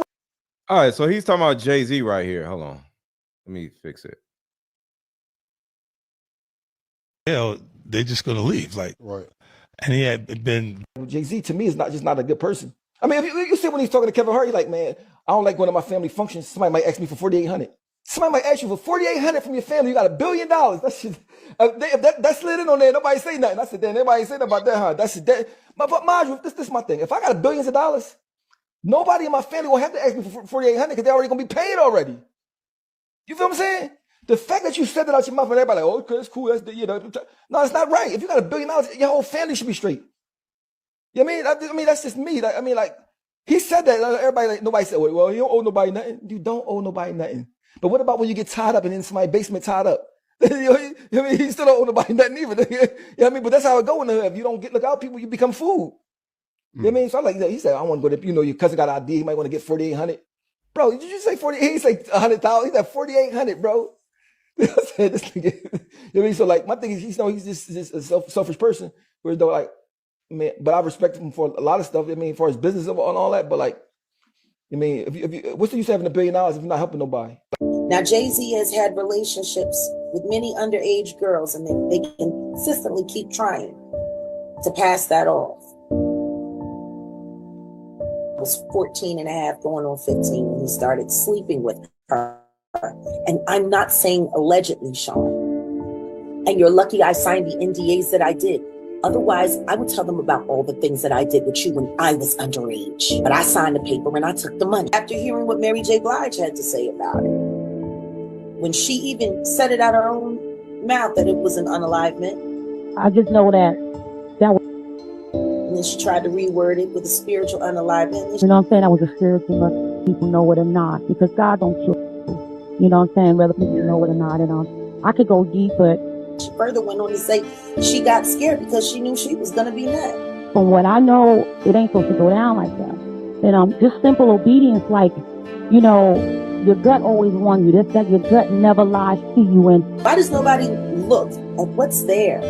I'm going to be honest with you. If I am Jay-Z at this point, you got to lose $1 million to shut her up. If even there's 10% of truth in what she's saying, she's going to keep making noise till the feds come knocking. So you got to shut her up. At first, we're like, oh, she crazy. Now people are really, that's why she's on this platform. Think about, it's a Diddy situation. If you had been proactive with the Cassie situation, say Cassie was like, give me 30 million. Remember, Cassie was asking that for months. He said, man, fuck out of here, man. Obviously for the reasons he has. Yo, you married a nigga you cheated on me with, and now y'all broke, you want money from me? Man, both of y'all. But here's the thing. If he paid that 30 million, right? Then, before the lawsuit came, bro, this lawsuit, if you don't think this lawsuit finna cost him like 50 million, you crazy. And again, we're not talking about payouts. We're just talking about defending it. This is $100 million thing for Diddy at this point. So basically, he could have paid 30 to avoid all of this. Reputation still intact, still making money. But now he's going to lose 100. Jaguar kind of alluded to Jay-Z may be next. What is your thoughts when you hear They done took down Puff. They done took down all these other powerful black people. Jay-Z's like the lone. Jay is them people. If you do the history of most of the people that got in trouble in the industry, big trouble, who they went to for help? Jay-Z. When Lil Wayne was in trouble, who did he go to? What's up, Myra? When Meek Mills was in trouble, who he go to? Meek Mills said it himself. Desiree helped me. So yep, he did. And Desiree is, well, we'll talk about that in a minute. How could he be up next? You know what I'm saying? This Desiree woman, does anybody know who this woman is? Does anybody know who this Desiree woman is? He is them people. I don't think they coming after him at all. I don't think they got, like I said, I think he is them. He has a relationship with them. You talking about a woman that had a relationship with the feds for 20-something years. So I don't know. I don't see them going after him. You know what I'm saying? But everything Jaguar be saying do flourish.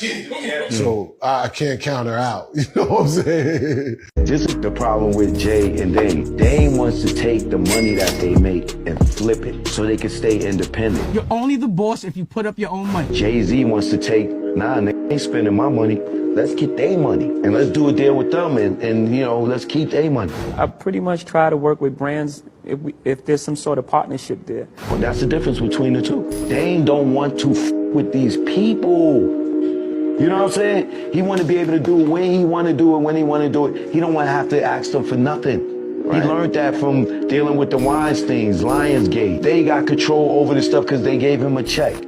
We don't need a check no more. Jay, let's flip our money. Jay don't want to flip his money. He wants to be stuck to the corporations. He wants to show up for Tom Brady and get a check. He don't want to go through his own festival. You get what I'm saying? Jay, you mentioned X. Like, can you talk a little bit just about like what he meant to the culture and maybe meant to you personally? By the way, the first time I boycotted the Grammys was for him. We both came out that year. He didn't get nominated. He dropped 2 albums, had 2 #1 albums in the same year. Right. I remember that. They didn't even nominate him. I won that year for rap album. So my first Grammy win, I wasn't in. I wasn't even in the building because I boycotted it for him. So there was a competitive thing, but it was big love. He was so competitive with me. I never met a human being more competitive with me, like ever. Not even my big brother. Like no one. We met battling. That's how we met. We was in the Bronx in the pool hall. After that battle, he went to like a show. He got on stage. Jay-Z, where you at? I was like, this guy is nuts. He was just all passion. My fondest memory of DMX is he improved my stage show. Remember, rap tours wasn't going out at that time. There's no rap tours before. Maybe the Fresh Fest in the 80s or sometime, but there's no rap shows. Me, DMX, Method Man, Redman, Cha, The Lox. Now, y'all listen to this, because this is the reason why Jay-Z ruined DMX's career. This tour is packed. First night, 360 sold out. Everyone has a great show. Meth and Red are flying in the audience. They're incredible performers. Everyone's destroying it. So X is about to go on, and I'm like, you know, I want to see. I got like X is before you. X is going before me. The lights are up. He's in the hallway. It goes doom doom. Yeah, I just got the chill. And now the arena's shaking, and I'm like, this is cool. And then it goes doom doom, and then he goes, and the fucking arena goes crazy. First of all, it's deafening, and I'm like, oh shit. He's running back and forth. He has a thing like a Alizé and Hennessy mixed. It looks like blood. It's like he's drinking blood, right? And he's running back and forth. 1, 2, 1, 2. Here we go, 1, 2.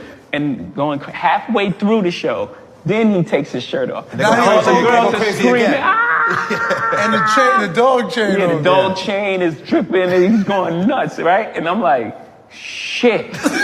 This is halfway through. Now first the guys are going crazy. Now the girls are going crazy. And then he gets to the end and he starts a prayer. Oh my God. And now they're crying. Yeah. The whole arena is crying. They're crying tears. And I'm like, they're like, hey, now you go.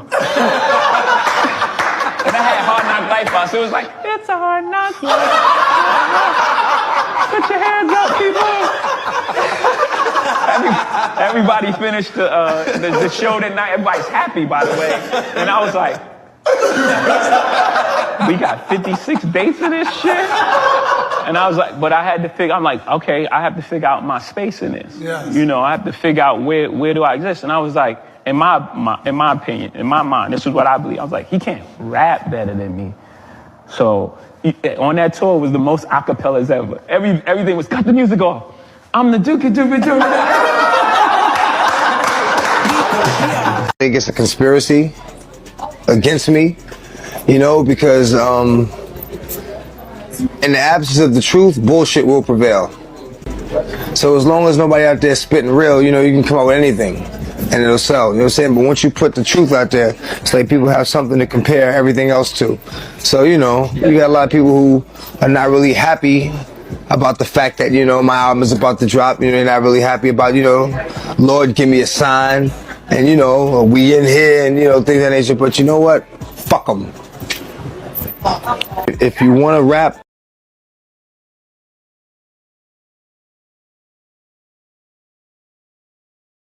So do y'all see how Jay-Z and his power makes him more powerful than Diddy? Which means there's a possibility that Diddy is worse than Jay-Z, but Jay-Z is more powerful than Diddy, which makes Jay-Z worse than Diddy. And that was or sing or whatever. Don't become a part of the game. You know what? Listen to a song I called The Industry. And that pretty much explains, you know what I'm saying, what the shit is about. The industry. Man, it's not the same. The industry, it's not a fucking game. The industry. Real niggas is dying to get in the industry just to find they don't fit in. The industry ain't what it used to be. The industry's trying to control the way you MC. They want you to dress like this and talk like that. But I'm going to dress like this and talk with the gap. The industry. Got y'all word meaning nothing. The industry. Fuck what you heard because he's bluffing. The industry. Money, bitches, hate. But I dare you to try to take a fucking thing off my plate. The industry like, wait. But in the streets, we like, get him. 17 up in that thing, catch him sleeping, and hit him. My pop whoever's with him. The coroner's coming to get him. Industry niggas. What happened was, you know, like I said, I had the crazy track record, Def Jam, everything was good. You know, I go to do the 6th album, and, you know, Jay-Z became president. Yeah. You know, when he first got the job, he hit me with the call like, yo, dog, MH is running the building, like, yo, you good? Finish the album, shoot the video. So what happened? Go on vacation and, you know, we don't know. What you mean you don't know? How do you listen to a whole album, pick a single, shoot a video, then don't know? Okay, I see what's really good. You're trying to eliminate the competition.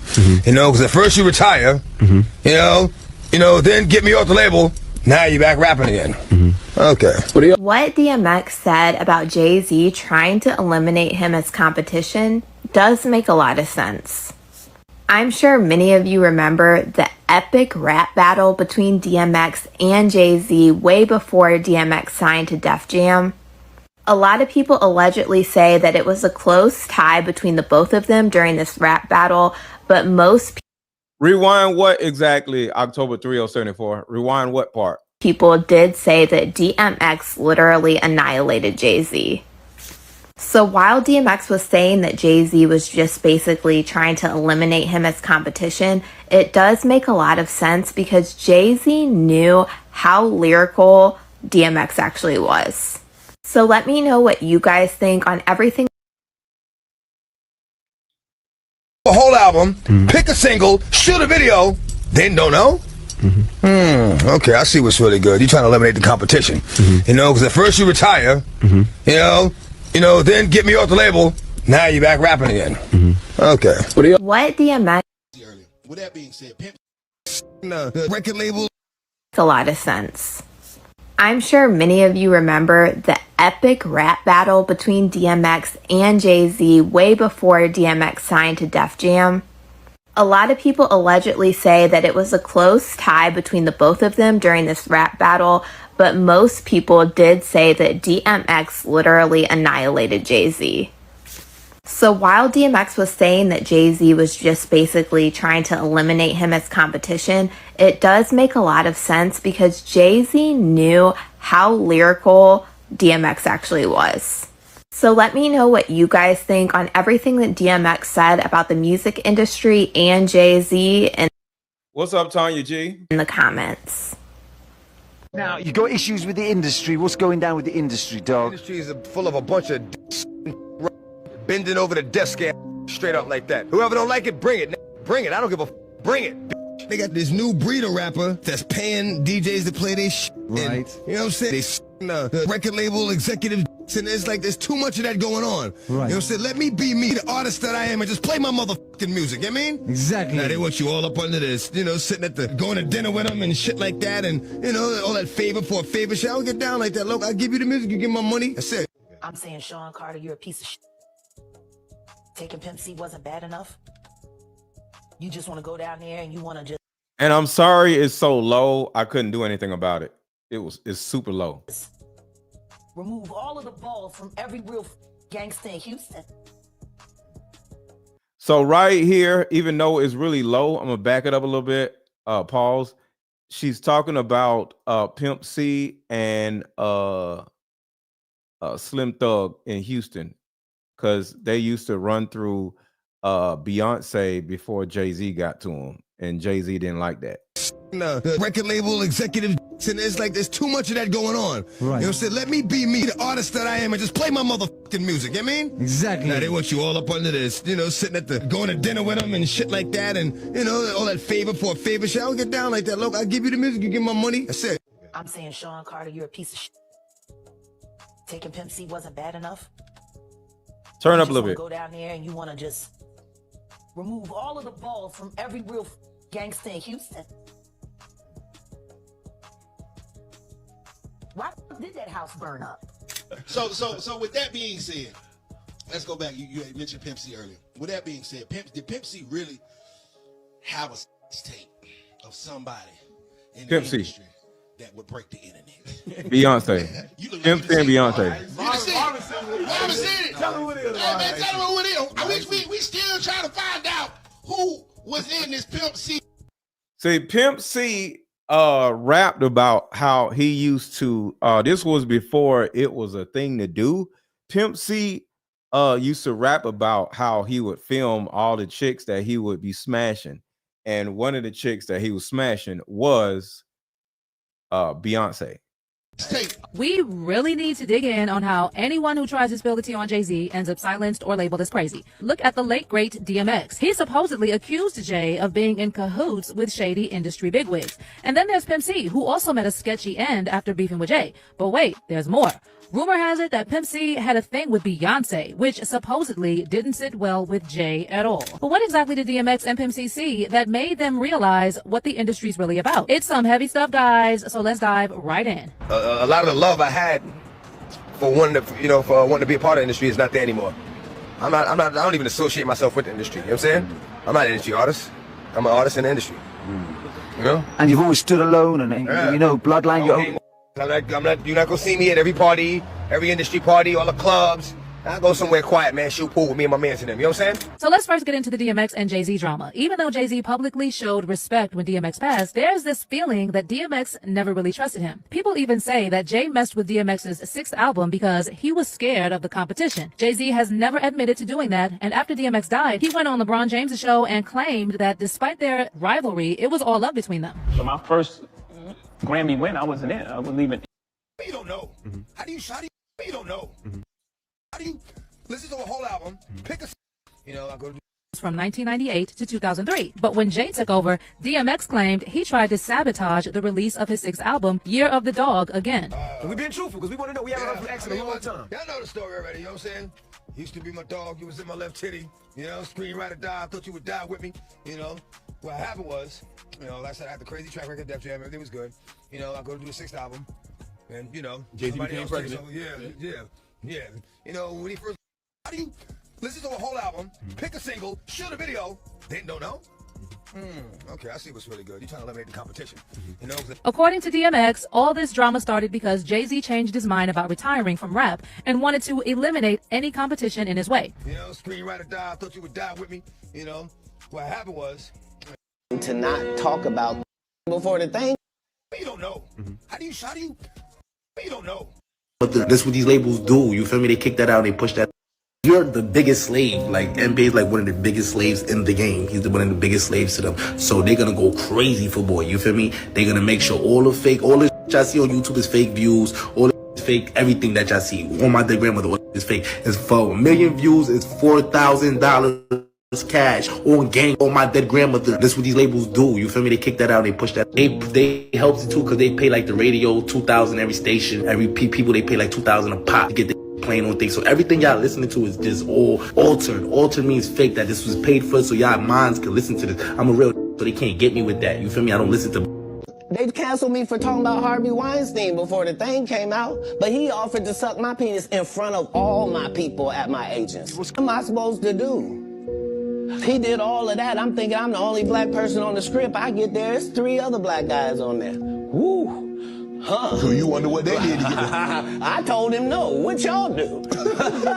They pay you to not talk about things they don't want you to talk about. They tell you that themselves. A lot of the love I had for wanting to be a part of the industry is not there anymore. I'm not. What happened was, like I said, I had to. Even in it. Even in it. Even in it. And I never see you again. You off the label, now you're back rapping again. Okay. It's all good. What's the first sucker move that he pulled in your opinion? Y'all are childhood friends, so I'm sure red flags might have been there. You let shit slide, but then there's something specifically that made you go, wait a second. Hit the like button, y'all. Hit the like button. Hit the like button. Hit the like button. Hit the like button. Hit the like button. That was some sucker ass shit. Wow, I got a string of them, but look at me in my face, right? During my trial, look at me in my face telling me, yo, don't worry about it, bro. I got you. And I never see him again. You say, yo, relax, don't worry about it, bro. I got you. And I never see you again. I think that might have been the worst. With a solution that will help every woman watching, regardless of age, regardless of background. See, in my 7 years of coaching women, the number one thing that I hear in my coaching sessions is her issue or tumultuous relationship with her mother. So what I've done is come out with a card game that will actually help mothers and daughters come back together. We have to get to the source of a woman's pain, her inadequacies, her insecurities, and heal that little girl inside of her before she goes out in the world as a woman. I call Like Mother, Like Daughter, therapy in a box. Therapy in a box is 50 questions for the daughter to ask the mother, questions that you always wanted to ask.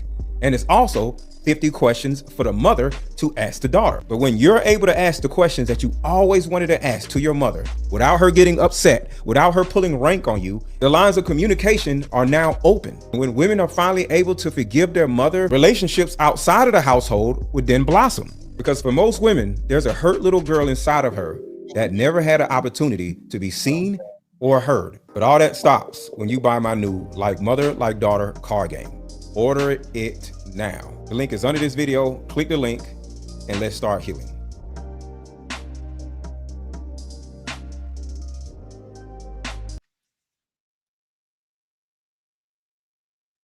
You know how hard it is to get for major people to mess with me? Because of him, they won't. This is Jay-Z's childhood friend, D. Haven. Him, Emery, Tata, all of them. None of those guys would be in a position if it wasn't for me. You think Emery, my own co-defendant? You think Emery, my co-defendant? My own nigga that I introduced him to Jay. And he can get right on the screen and tell you a story and I'm not even in it. I'm not even in it. If you listen to Bleak, you could Google a million stories with Bleak. I watched Bleak from the 3rd floor in my building. I watched Bleak from Pampers. I was there when Jay was like, yo, all right, come on, I'm gonna put you on. I mean, all of that. Bleak would tell you a million stories about Jay, but I'm not there. Jay had this, Jay had that, but he'd never say I was there. And I'm talking about Bleak mother is my sister's best friend. You get what I'm saying? But he'd never mention my name. Cause these guys it's like they walk on eggshells when they have to speak about things. Like this nigga can stop your career or whatever you doing. Hell is a meal. What happened to a meal, dog? What happened to a meal? I don't know, man. A meal, she just disappeared, man. Like one day Hov just say, "Oh, you'll never see her again," and I never did. And that was like no disrespect. I love her, and I just wish, like I said, I wish everybody success, man. But you choose the path you walk on. What did she do? Who knows, man? Business, man. Who knows? I know we was in the studio doing Hey Poppy. She ain't make it. Nigga said you'll never see her again. Oh, wow. Just that simple. Meek Mill posted up something that showcased me talking about Meek Mill and his career being affected because, not that he's independent, but because of his ego. Now, I said multiple things, and I'll say it again. What I'm saying is things that I know as a fact. I'm not saying things that I'm only just guessing about. Meek, everybody in these labels think you're an asshole. You know this, you never spoke to that, right? The people who work for you, your digital people, thought you were an asshole. They thought you were a piece of shit. They didn't like you. They didn't like nothing about y'all. They thought you were an arrogant, cocky son of a bitch who came threw around your weight and talked to them like they were beneath you. Even though for that 2 hours that you were in that office, they spent countless of hours each week working to try to make your music more popular. People internalize that. Treating people like shit. People remember that. Meek Mill, in responding to what I said, because the reality of it is this, and I don't care what he says or anybody says, the reason why Meek Mill ain't get mad bookings since he went independent is because Meek Mill thinks he's still relevant. The mere fact is that Meek Mill used to... Meek Mill is gay for pay, just like in these videos. Meek Mill is over here up under Diddy like a bitch. So Meek Mill is gay for pay.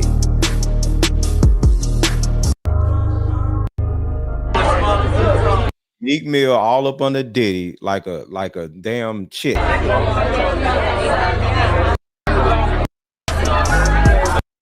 Gay for pay.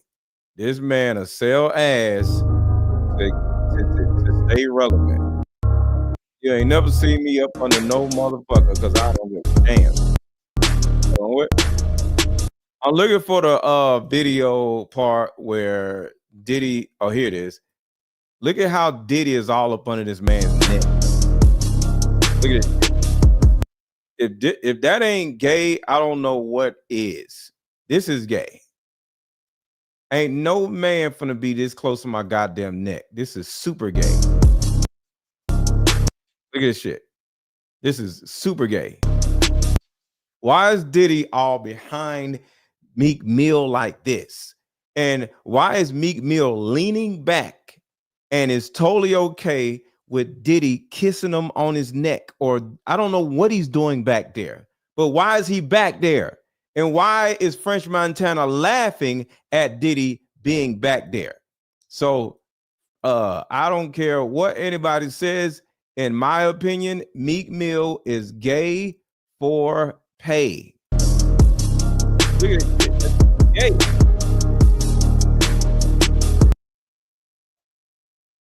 $10 to perform. And if you're doing a show in the United States, and it doesn't matter if it's United States, because after 6ix9ine couldn't get booked in the United States, he went overseas and got booked multiple times, okay? Multiple times for $500,000. Here's the sad thing about you, my boy. There's always a Diddy in your life. First it was Diddy, then Michael Rubin. Nigga, you just bringing that bussy around, and the nearest person who could bid or give you or put you in a wraith or put you in some type of Cullinan got you over here doing the same shit that the bitches on Instagram do, my nigga. Yep. You ain't got no show in Dubai, nigga. You just over there just talking about you driving cars you don't own. You just doing a whole bunch of nothing. Y'all niggas go over there and start shaking that pussy. Buddy hops, Meek. Just Because you got your gave ass a beat pay. in tennis. This man to Why do you doing buddy anything hops, for Meek? some Because you got your attention. ass beat in tennis. You got your ass beat. Keep going. Count out loud. Count out loud. 30. Huh? 4, 6, 7, 8, 9, 40, 41, 42. Keep going. Keep going. 7, 8, 9, 1, 2. Keep going. Gay for pay. If it ain't Diddy, if he ain't up under Diddy like a bitch, he's up under Michael Rubin like a bitch. Keep going. Don't cheat on your buddy hops. They suck. Your buddy hops suck. You got 250 more to go. You know, he's really not that bright. That kid is not that bright. Up in the water now. Go in right now. Do not embarrass yourself. You can do this. I'll be in with you. Come on. You can do it. Let's go. All on another nigga yacht. Go. Come on. You can do it. This video's taking too long. Just gay for pay. For the United States, because after 6ix9ine couldn't get booked in the United States, he went overseas and got booked multiple times. Okay, multiple times for $500,000. Here's the sad thing about you, my boy. There's always a Diddy in your life. First it was Diddy, then Michael Rubin. Nigga, you just bringing that bussy around, and the nearest person who could bid or give you or put you in a wraith or put you in some type of Cullinan got you over here doing the same shit that the bitches on Instagram do, my nigga. Yep. You ain't got no show in Dubai, nigga. You just over there just talking about you driving cars you don't own. You just doing a whole bunch of nothing. Y'all niggas go over there and start shaking that bussy. And listen, I get it. Diddy's out of commission, but there's a lot of other niggas that will Diddy y'all. That's the reality of it. Not a lot We of ain't seen you promote a dudes. show. To your own goddamn words, you say you ain't had a show for a whole year. You ain't had two. What I try to tell you is the reality of this. It's not hated. But your booking rate reality. these days is $70,000, $60,000, $80,000. If you're lucky, $100,000. That's really good money. But acting like you're delusional, like you popping, boy, we love Dreams and Nightmare intro, but that shit was dropped 12 fucking years ago. Your last hit song was a song with Drake, dropped damn near 4 or 5, actually 6 years ago. Been dropping Weed Plays and Duds since then. You remember the whole run you went on when you try to sound like Baby? You try to sound like the nigga that fell off now. That's to show you how long you ain't been on top. Yep. Let me be very clear with you.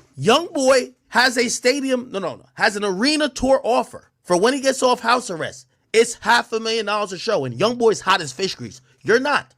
Rod Wave is getting $600,000 a show. I'm spitting only facts, my brother. I'm not, you can say I'm sitting on the couch or whatever. Boy, you over there tricking on all type of bitches for nothing. I invest all my shit. So when you start talking that money shit, pipe down, pipsqueak.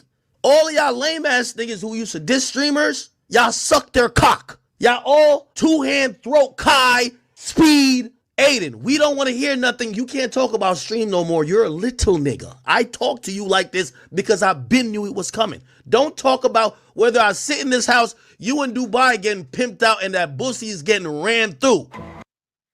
Rappers are broke bitches.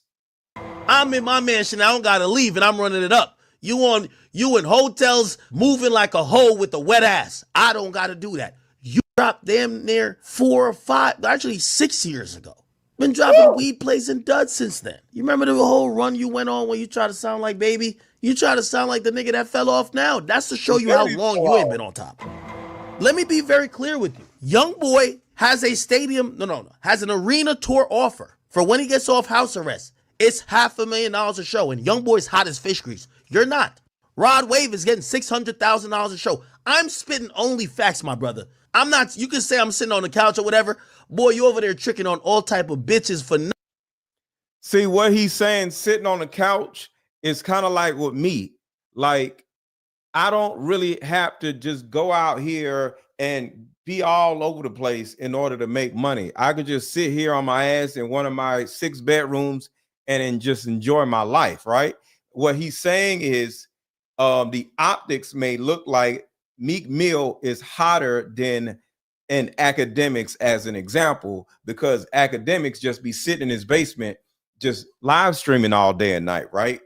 But you can see Meek Mill in Egypt or in another country and all this other stuff. But what you don't realize is Meek Mill is out here slinging bussy, and people like us, me and Act, we sit in our houses But y'all look at us like we're losers because we be sitting in the house all damn day. But guess what? We ain't got to spend no money like y'all, well, they do to make money. We can just sit on our ass and make money and sell products and shit without traveling all over the goddamn world while y'all asses doing this shit. You got your ass beat. Keep going. Count out loud. Count out loud. But these rappers think taking pictures with old white men is cool. It's not.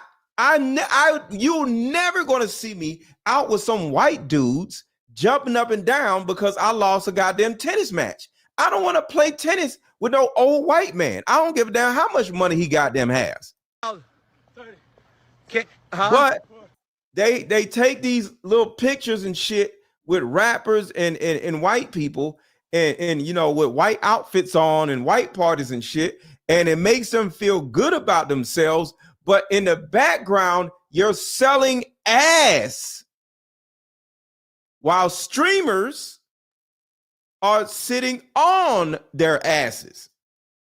See, I'd rather sit on my ass than sell my ass. That's the difference between me and academics and niggas like Meek Mill and Diddy. They sell their asses while we sit on our asses. My ass is for me to sit on, not for me to sell. So that's what academics is saying right here. I invest all my shit. So when you start talking that money shit, pipe down, pipsqueak.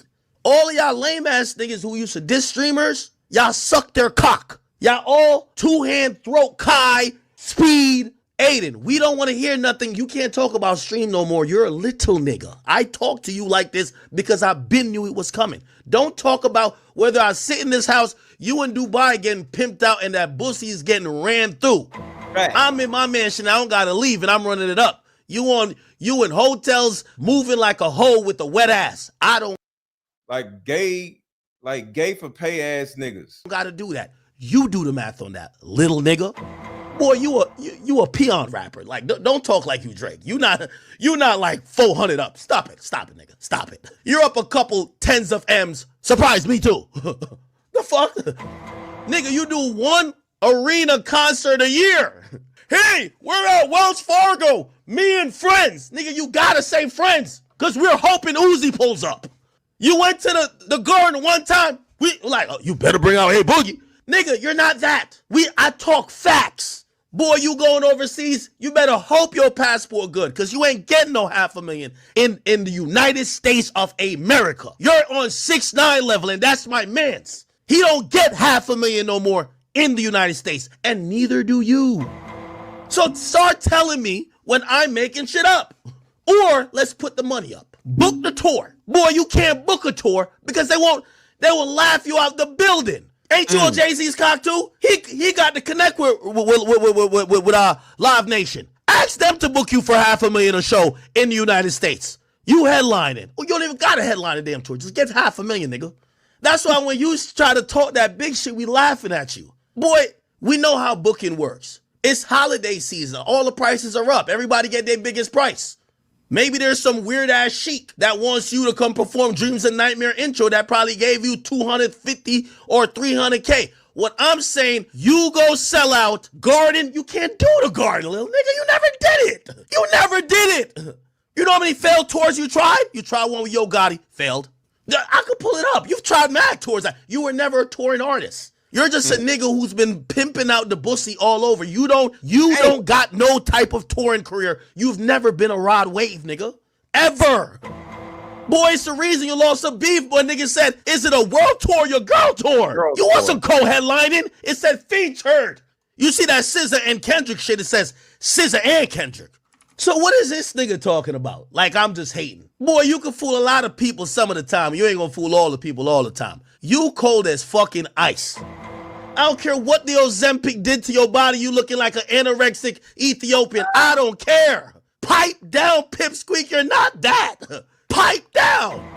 You're a little peon in the game. We squashed you out long time ago. You used to be talking big. These days when you talk big, we just laugh at you. Yo, this irrelevant. Yo, this nigga really think he lit? Meek, Let's go to Philly. Let's shoot a mukbang, bro. Like, fuck all this music shit, my nigga. Nobody want to hear you rap no more. Like, DMX literally. This said, they thought you were an arrogant, cocky son of a bitch who came threw around your weight, and talked to them. I'm sorry, God, this is terrible. Like they were beneath you, even though people remember that.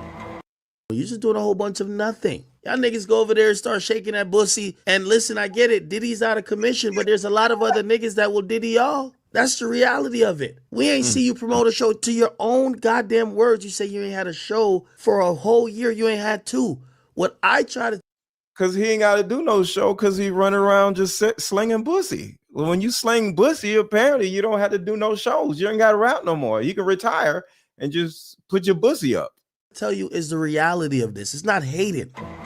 But your booking rate these days is $70,000, $60,000, $80,000. Ain't nobody booking you. You feel lucky, $100,000. That's really good money. But acting like you're delusional, like you popping, boy, we love dreams and nightmares.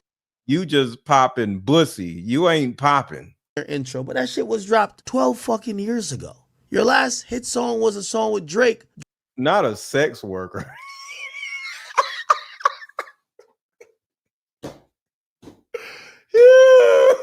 These rappers are sex workers. Dropped damn near 4 or 5, actually 6 years ago. Been dropping weed plays and duds since then. You remember the whole run you went on when you tried to sound like Baby? You try to sound like the nigga that fell off now. That's to show you how long you ain't been on top. Let me be very clear with you. Young boy has a has an arena tour offer for when he gets off house arrest. It's $500,000 a show, and Young boy's hot as fish grease. You're not. Rod Wave is getting $600,000 a show. I'm spitting only facts, my brother. I'm not, you can say I'm sitting on the couch or whatever. Boy, you over there tricking on all type of bitches for nothing. I invest all my shit. So when you start talking that money shit, pipe down, pipsqueak. All of y'all lame ass niggas who used to diss streamers, y'all suck their cock. Y'all all two-hand throat Kai, Speed, Aiden. We don't want to hear nothing. You can't talk about stream no more. You're a little nigga. I talk to you like this because I been knew it was coming. Don't talk about whether I sit in this house, you in Dubai getting pimped out and that pussy is getting ran through. House and the box was labeled take that. I was like, man, This is bad. hell yeah, he robbed us. And we want our fucking money. God damn it. No, he did rob us though. I ain't bullshitting about the robbery. But hey man, he in a bit of a pickle right now. Oh. It's funny, but it's still, I don't know. I don't want to laugh at no shit while some shit happening, but hey, motherfucker say Diddy had got on a jet and got the fuck up out of there. That shit funny as hell to me. I was like, man, you gotta find a surveillance camera. Diddy had dogging to that bitch. Diddy was probably hitting it on the surveillance. Shit would have been a shit show a long time ago. Never tried me, I'll be honest with you. Yeah, no. Fucking know who to try, who not to try, I guess. I mean, it's what it is. You can tell by the way I walk, I ain't from around here. You know, so play with who you want to play with. Yeah, I mean, other than that, though, you know, the money for them goddamn songs, now that's a different ball. Eat what you sow and you remains unknown. We know they got some information that information was enough to get them a certain Out, sir. I'm good. And firearms. Exposing some really creepy stuff. And this time he is now claiming that he has some footage of Steve Harvey allegedly engaging in a freak off with Diddy. Now, y'all know how the streets have been saying that Steve Harvey allegedly pimped Lori to Diddy, right? Well, Cat is claiming that this allegedly is a ruse by Steve to get close to Diddy for himself. Yeah, some very interesting reasons. Now, Cat's revelations have set the internet on fire, so yes, of course, we're gonna break it down. Now, I've had to turn down $50 million 4 times. 4 times. Just to protect my integrity and that virgin I was telling you about. Right. Because P. Diddy be wanting the body. And you gotta tell him no. You got to tell him no. I did. I did. See, I got the receipts for everything I'm telling you. That's why I can say them so freely. Y'all, it's looking like more and more Cat Williams is determined to single-handedly take down the entire industry. Because y'all, the things that we've been hearing from him, absolutely mind-blowing to say the very least. And he has spilled so much tea about the industry, with starting off with stuff like Oprah being a handler for Hollywood, to her blackballing black artists, been a freak. About this investigation, about this raid, development. Possibly offering promises in exchange for favors. Arising, fans expressed worries about the impact on the emotion. All right, y'all. I'm going to end the show with this because a lot of people's like, yo, what is that? So I'm going to show this, and because some of y'all didn't see this. So y'all check this out. Some of y'all have never seen this. This is an amazing story from a young creator. So check this out. I played this before, but it is an amazing story. Check this out. I stopped making content for 5 years.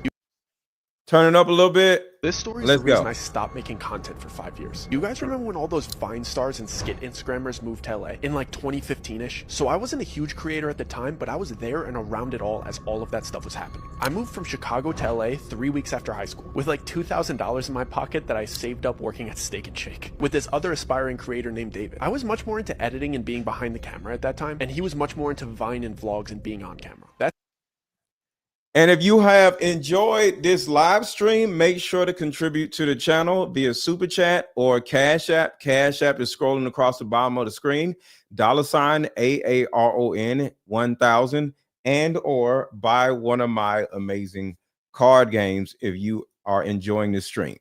Time of our lives was absolutely crazy. Everybody was broke, posting anything we could onto YouTube to get some attention. I happened to get a spot at the now notorious 1600 Vine Apartments, and David got a spot a little bit closer to USC. Everyone was collaborating with everyone, and it was the era of clickbait YouTube. And to be honest, it was extremely fun for the first few months, until Hollywood started to notice that influencers were the next big thing, and that the landscape of the industry was changing. And we started to get invited to more exclusive parties and events, where it seemed as if old Hollywood was almost grooming new Hollywood. And there was rumors of this one gathering that was happening on a monthly basis, where it seemed like anybody that got invited saw a massive jump in their numbers, secured huge brand deals right after attending. But apparently this gathering worked on a buddy system. Someone had to vouch for you and bring you as a guest. And by blind luck, me and David ended up getting invited. Some talent agents saw me and David shoot a silly skit at a random party. He didn't invite us that second, he just told us that he saw something special in us and took our contact information. And listen, people do that all the time in LA, but this guy had a different feel to him. He wasn't trying to convince us he had connections or hype himself up like everybody else does. He was just super calm and had a sharp way of speaking that demanded respect. He was extremely brief, and after getting our numbers, he just said, "Look out for the invite," and walked away. And this is where it gets weird. I never gave this guy my address, I only gave him my number. But I ended up getting an invitation by letter. And at the time, I thought that that was so cool. But in retrospect, as an adult looking back at it, that alone was a huge violation of privacy and a major red flag. But at the time, when I tell you I was absolutely buzzing with excitement. When I got it, the letter was so extravagant and detailed. It was gold with black and red lettering that read something like, "Your talents have been noted, your name has been endorsed," and I'll never forget this part. "The dreams you have been chasing are a night away through the seventh heaven." And the address was a beautiful home in Laurel Canyon that was set to happen that weekend. It also noted to not be a minute late and not to expect to leave before midnight. And at the time, it felt like the Willy Wonka golden ticket. And the excitement doubled when I got a text from David at the same time, in all caps saying, "Did you get one too?" I felt like our lives were about to change. And I was right. David blew up after this party, and I had to go into hiding. And I was right. David blew up after this party, and I had to go into hiding. When I tell you I was on cloud 9 leading up to that party, I mean it. I was so young and naive and delusionally optimistic. I truly believed that I was going to go to this party and leave rich, because it literally seemed like that was happening to the creators around me that attended. I was hyped. I've never been a braggy person, but when you're young and excited, you get consumed by good news and want to talk to your friends and peers about it. So everybody that I chatted with who I knew was a content creator and was in the know about this party, I couldn't help but to tell them. And all the feedback was positive and along the lines of, "Let me know how it goes," or "Can you try to get me into the next one?" And even some from bigger creators saying, "I'll see you there," with like a little smirk on their face, like they were pumped for me. Except for one conversation with a creator that most of you probably know. This creator is an extremely positive guy, and he's one of the most wholesome, bubbly, genuine guys I met out there. And when I told him the good news, he looked at me like I told him a tsunami was headed towards the building. The usual joy that this man brought to every conversation turned into real fear and concern, and he made me leave the lobby and come up to his apartment before explaining anything to me. Like he was scared that somebody was gonna overhear our conversation. When we got up to his apartment, he was just pacing, like he had no idea how to start this conversation. But when he finally spoke up, all he said was, "Listen, Doug, I know you're excited, but I'm begging you, please do not go. That man is not who you think he is." He was being so frantic, and I could see tears welling up in this guy's eyes. But I was young, and I thought that I knew everything. I didn't even think the talent agent that sent us the invite was important. I was interested in the connections, and I didn't really care if the talent agent was shady, or if his intention was to sign me to a bad deal. I thought I'd just say no to any bad contract that he tried to send me, but still get to reap all the benefits of the party. So I tried to pry a little bit and ask follow-up questions, but all he gave me was, "I have a friend who went, and he hasn't been the same since he didn't cooperate. I don't know what he saw or what they did to him, but Doug, I do not want to see that happen to you." I felt like our lives were about to change, and I was right. David blew up after this party, and I had to go into hiding. When I tell you I was on cloud 9 leading up to that party, I mean it. I was so young and naive and delusionally optimistic. I truly believed that I was going to go to this party and leave rich, because it literally seemed like that was happening to the creators around me that attended. I was hyped. I've never been a braggy person, but when you're young and excited, you get consumed by good news and want to talk to your friends and peers about it. So everybody that I chatted with who I knew was a content creator and was in the know about this party, I couldn't help but to tell them. And all the feedback was positive and along the lines of, "Let me know how it goes," or "Can you try to get me into the next one?" And even some from bigger creators saying, "I'll see you there," with like a little smirk on their face, like they were pumped for me. Except for one conversation with a creator that most of you probably know. This creator is an extremely positive guy, and he's one of the most wholesome, bubbly, genuine guys I met out there. And when I told him the good news, he looked at me like I told him a tsunami was headed towards the building. The usual joy that this man brought to every conversation turned into real fear and concern, and he made me leave the lobby and come up to his apartment before explaining anything to me. Like he was scared that somebody was gonna overhear our conversation. When we got up to his apartment, he was just pacing, like he had no idea how to start this conversation. But when he finally spoke up, all he said was, "Listen, Doug, I know you're excited, but I'm begging you, please do not go. That man is not who you think he is." He was being so frantic, and I could see tears welling up in this guy's eyes. But I was young, and I thought that I knew everything. I didn't even think the talent agent that sent us the invite was important. I was interested in the connections, and I didn't really care if the talent agent was shady, or if his intention was to sign me to a bad deal. I thought I'd just say no to any bad contract that he tried to send me, but still get to reap all the benefits of the party. So I tried to pry a little bit and ask follow-up questions, but all he gave me was, "I have a friend who went, and he hasn't been the same since he didn't cooperate. I don't know what he saw or what they did to him, but Doug, I do not want to see that happen to you. I don't know what he saw or what they did to him, but Doug, I do not want to see that happen to you." I start reassuring him that they won't make me do anything that I don't want to do. I don't even drink, let alone take any party favors. So peer pressure isn't much of an issue for me. I make up a lie to get out of the situation, because to be honest, I selfishly wanted to stay excited about this party, and I really didn't want to hear anything negative about it. So I jokingly told him that I'd text him when I got home, and that I had to leave to edit some videos tonight. What I was really doing was calling my dad to beg him for $100 to buy a rental suit. Mind you, we were all still poor, and I was living in an apartment that I could barely afford. My dad reluctantly sent me the money, and I immediately texted David to pick me up tomorrow at 5 p.m. so we could both get our suits before the party, and grab food before we head to the party at 11. When David picked me up the next day, he was so excited and in such a great mood that I had to hide my concerns from him, at least while we were shopping for the rental suits. I had to manufacture excitement because David always has his camera out, and I wouldn't just be spoiling the mood, I would be ruining the content that he was trying to record. So I went along with it throughout the shopping process. Our plan was to drop his car off at my apartment, walk to the In-N-Out Burger on Sunset Boulevard, eat, and then change into our suits in the bathroom and hop into the Uber, so we didn't smell like burgers. When we finally sat down to eat, I took that opportunity to bring up the warning that my friend gave me the day before in his apartment. I told him everything that he said to me, and how scared he looked when he said it, and that I was feeling a little bit worried about going to this party. David cut me off before I even got to finish my sentence, and firmly said we're going, and then went on a rant about how my friend is a jealous clout chaser, and that he's just salty that his content isn't good enough, and would never be invited to something like this. He said it in a half-serious, half-joking tone like he always does when he wants to get his way. Then he finished off by guilting me and saying, "Doug, don't ruin this opportunity for us. Please just get through this party for me." I'd never heard anybody talk about my friend that way, but I'd known David for so much longer, so I trusted his judgment. So I nodded my head and called the Uber. We changed in the bathrooms and hopped into the Uber, and David starts recording again, so I have to pretend to be excited again. But once we got off the side streets and started driving up Laurel Canyon, I started getting anxious and internally panicking. If you're not familiar with Laurel Canyon, it's filled with beautiful homes, but at night it's extremely dark and borderline freaky, especially when you consider all the history with the Manson murders in that area. Part of me feels like we're dropping ourselves off into a setup, but once we arrive, all of my worries get washed away. We pull into the driveway, and this house is beautiful. beautiful and extravagant. And everyone waiting in line to walk in is smiling and laughing and friendly. So I get excited again. At the door, they take our phones and have us sign an NDA, which isn't uncommon in house parties like this in LA. And they give us a mask and a name tag with funny aliases. My mask looked like a bear and David's looked like a bird. My alias was Stardust, which David got a crack out of, and his was Banshee. We enter what you could call like the lobby of the house, and as we're walking in, the apparent host of the party starts giving a speech. This man is very eccentric and outspoken, and he's got the cadence of a late night show host, and I spot the agent that invited us standing right behind him. The speech was basically just encouraging everybody to have fun and explaining the itinerary of the night. Apparently this was a themed room party, and all of the guests were instructed to move to the next room whenever the grandfather clock chimed. He wrapped up his speech with some cheeky joke, and then one line that still irks me to this day. He said, "Have fun now. Our descent starts at midnight." I tried to give David the eyes that I didn't like where this party was going. This type of behavior from people that I saw as adults made me extremely uncomfortable. The moment the host wrapped up his speech, a couple of workers came out of the doorway. They were holding a couple sets of long poles. All of a sudden music started playing and everybody seemed like they knew what was going on. So I just went along with it. So I guess these parties start off with a big game of limbo. It's funny seeing people dressed so nicely playing a silly child's game, but it's even weirder seeing A-list celebrities being so excited to play. Because everybody had masks on, but when somebody that you grew up watching in movies walks by you with a quarter of their face covered, you still know it's them. I was amazed with how inviting and willing to introduce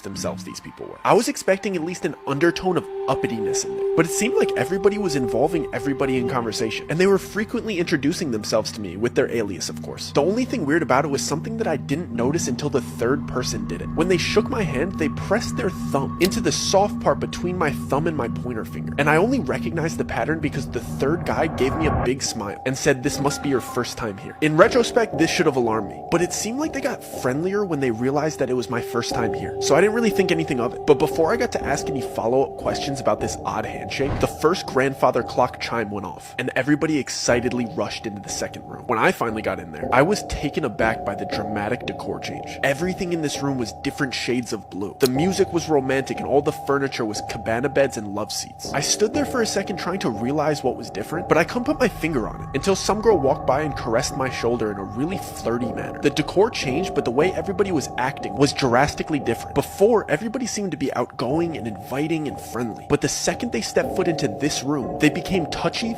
flirty, and suggestive. I was only 19 at the time, so this type of behavior from people that I saw as adults made me extremely uncomfortable, especially when I saw that the cabana beds had curtains that you could close for privacy. And I realized that these people weren't just being suggestive, they meant it. I tried to give David the eyes that I didn't like where this party was going, but he seemed to be really enjoying the female attention, so I was on my own. I basically stayed in perpetual motion and walked laps until the next chime went off, so I didn't have to sit next to anybody for too long and let them get too comfortable. The clock finally went off and everybody rushed to the next room immediately. The weirdest part was the people that were in the private sections didn't even bother redressing except for the mask. I was in no rush to get to the next room, but I could see into it over the crowd of everybody's head. The walls were bright orange, but the smells that were wafting in from that room were amazing. And when I finally got in there, it was like the Hogwarts feast. It was table after table of the most delicious spreads I've ever seen. There was full tables for seafood, full tables for meats, full tables of sushi, and an entire wall of spirits. I almost started enjoying myself again, until I saw the way these people were treating this food. They were disrespectfully biting chunks out of delicious prime rib roasts. They were just shoving copious amounts of high-grade sashimi into their mouths and eating caviar like it was cereal. The way that they were just grabbing with their hands and just spitting out things that they didn't like onto the floor ruined my appetite. At this point, I wanted nothing to do with these people.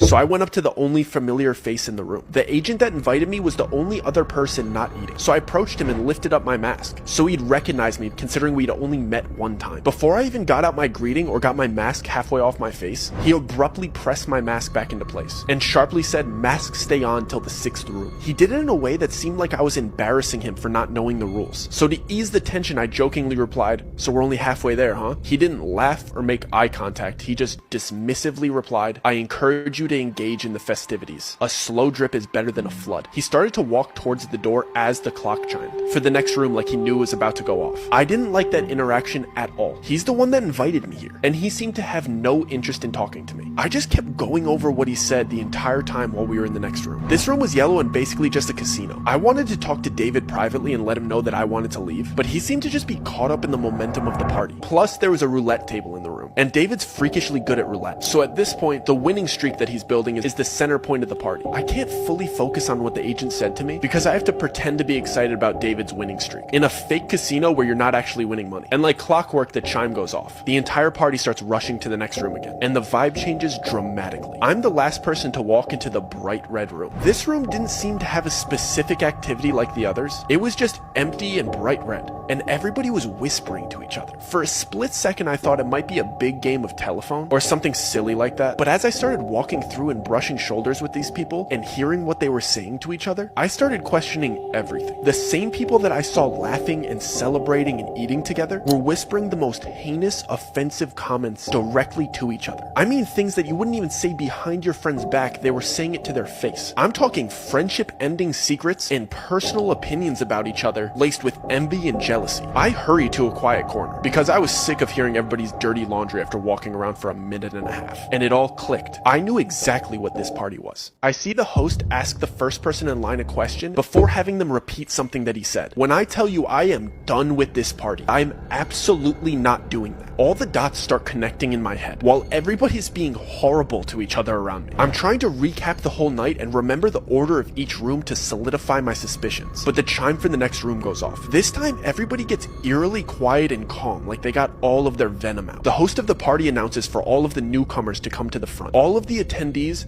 form a single file line in front of the next room's door. There's about 10 other newcomers in front of me and David, and the agent that invited us is standing to the left of the door, and the host of the party is standing to the right. The host has a pile of books on the table next to him. I see the host ask the first person in line a question and then grab a book based on his answer. He would present the book to the person and place a diamond-shaped metal symbol on top of it before having them repeat something that he said. Then he'd take their mask off and let them enter the next room. I couldn't make out exactly what he was doing until there was only 2 people ahead of me in line. The books were Bibles, Qurans, Torahs, and so on. He would ask the person, "And which one is yours?" Whichever they chose, he'd grab it and place the metal symbol on top of it. He'd have you put your hand on top of the metal symbol and then repeat, "I am my own God, I bow to nobody but myself." When I tell you I am done with this party, and I whip my head around and I tell David I am absolutely not doing that. David whispered back in a joking tone like he always does, "Dude, it's just a party, who cares, I'll see you in the next room." And he skipped me in line to show me that he'd do it first to make me feel more comfortable. He went through with it and giggled his way into the next room. It was my turn, so I tried to play it cool and whisper to the host, "Do you mind if I skip this part? It's making me a little bit uncomfortable." I thought he'd subtly break character and reassure me that this is just a party theme and it's all good. Instead, he whispered back to me in a really kind tone, "Of course, man, don't worry about it. Just take your mask off and turn around." I was relieved for about a split second before the agent that invited me here grabbed my arm and started guiding me towards the exit. And I see that everybody that was behind me in line staring at me straight-faced. I look back at the host and he's standing up and loudly shouts like he's starting a chant. The price was not paid. And then everybody in line that was staring at me chants in unison like they knew exactly what to do. "Remove the profane." And they repeat it over and over until I'm through the exit door. "The price was not paid. Remove the profane. The price was not paid. Remove the profane." I just start panicking. Now I know for sure Joe isn't safe either. The whole intent of this party was to butter me up to get me to do these horrible things. So the agent just walks me to the closest door. He doesn't even walk me to the front of the party and out the front door. He just puts me out into the backyard. It's 4 a.m. My friend's still inside. I don't have my phone. So I decide to walk around the right side of the house because that's where all of the party attendees were kind of headed. Let me see if I could peek in and maybe flag down David to let him know I got kicked out. And there's some windows to the next room. But of course these windows are like big church stained glass windows. And you can't really see through stained glass windows like the colored ones. But if you go really, really close and you look through the white parts, you could kind of see clearly what is on the inside. And this room is like a bizarre church replica without all of the seating. It's just a big church-like room. And all of the people that were in there had their masks off. And it was like a big circle and almost looked like an initiation. And all of these celebrities are standing around in a circle around the other 9 new people. It was 10 excluding me. And there was big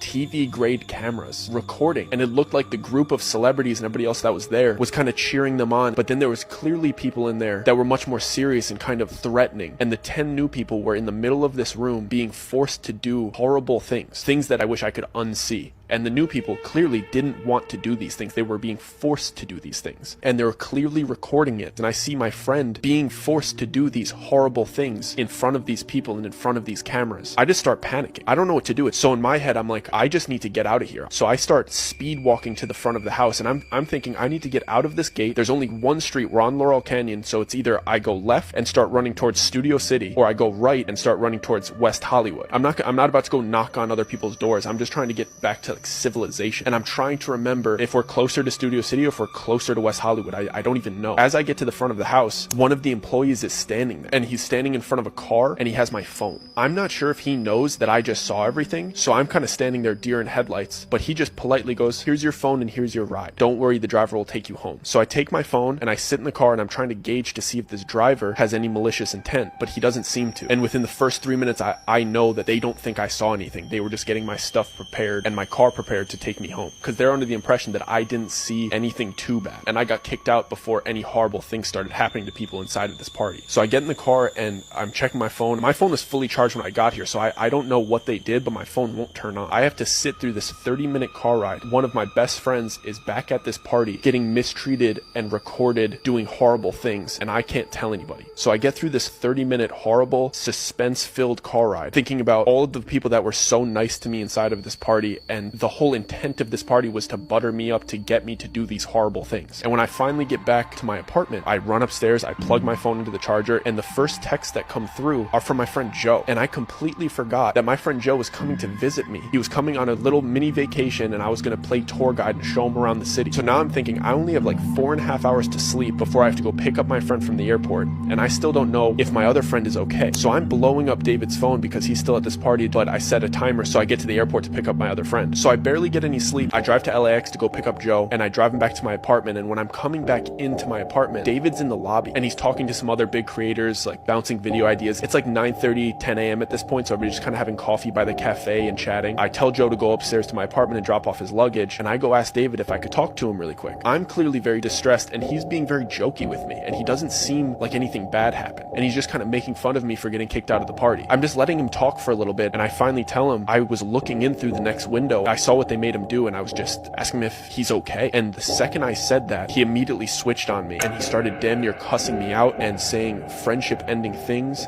and his eyes turned from happy and giddy to filled with almost fear and a little bit of betrayal. When he stormed off, he pulled out his phone and he was calling somebody as if he was like reporting something back to them. I immediately start freaking out. I assume that he's telling them that I saw what they did, and now I have my friend upstairs who thinks he's just on vacation when I just saw hyper successful rich people doing unspeakable acts, and they have all of the resources to come after me. They know where I live, and David isn't even on my side because the dirt that they have on him now. I have to pretend that everything's okay to Joe because he flew all the way out here for a vacation, and I don't even really know how bad the situation is. I don't even know how to tell him about everything that happened the night before. And I promised Joe that we were going to go to Runyon Canyon this morning, so he goes and changes into hiking gear, and I drive him over to Runyon Canyon. We do the hike for a few hours, and when we come back and I check my mail, there's another letter from these people, and I take it to the bathroom because I don't even want Joe to see it, and it's a screenshot of the surveillance footage of me looking in through the window, and a little handwritten note, just a reminder of the worst mistake you've ever made. Curiosity killed the cat. And I start freaking out. I know that David just betrayed me and told them that I saw, and now they have proof that I saw. Now I'm just a walking liability to them, and now they're threatening me, and that was the worst mistake that I've ever made, and insinuating that curiosity killed the cat. I'm the cat, but it's still not enough to tell Joe about what happened. So I just go on with this charade, and I'm just playing tourist, bringing my friend around the city, and the first day nothing happened. And to this day, I firmly believe that the only reason they didn't do anything to me is because Joe was there with me that whole week, and he had just finished the police academy, and he was officially a police officer. So I think me being with him is the only thing that kept me safe, because they weren't willing to do anything to a police officer. And I knew for sure they were keeping an eye on me the next day, because Joe asked me the night before if I had half and half for our coffees the next morning, and I didn't have any half and half, and he just jokingly said, who has coffee and doesn't have half and half? It was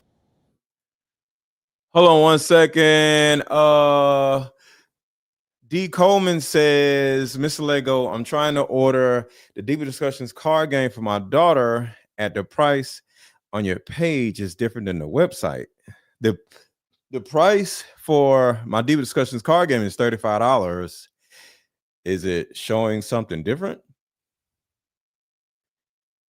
And if it's showing something different, that means I have to change it. So if you're looking to buy the Deeper Discussions card game, the Deeper Discussions card game, this one is $35. And my mother-daughter card game is $62. So what do you see that is different? D. Coleman.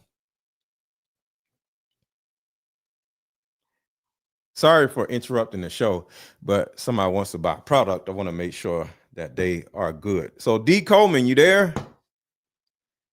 What do you see and where do you see it so I can change it? So the price is, let me check on the website myself. Make sure everything is the way it's supposed to be. But D. Coleman, are you there? Let's see.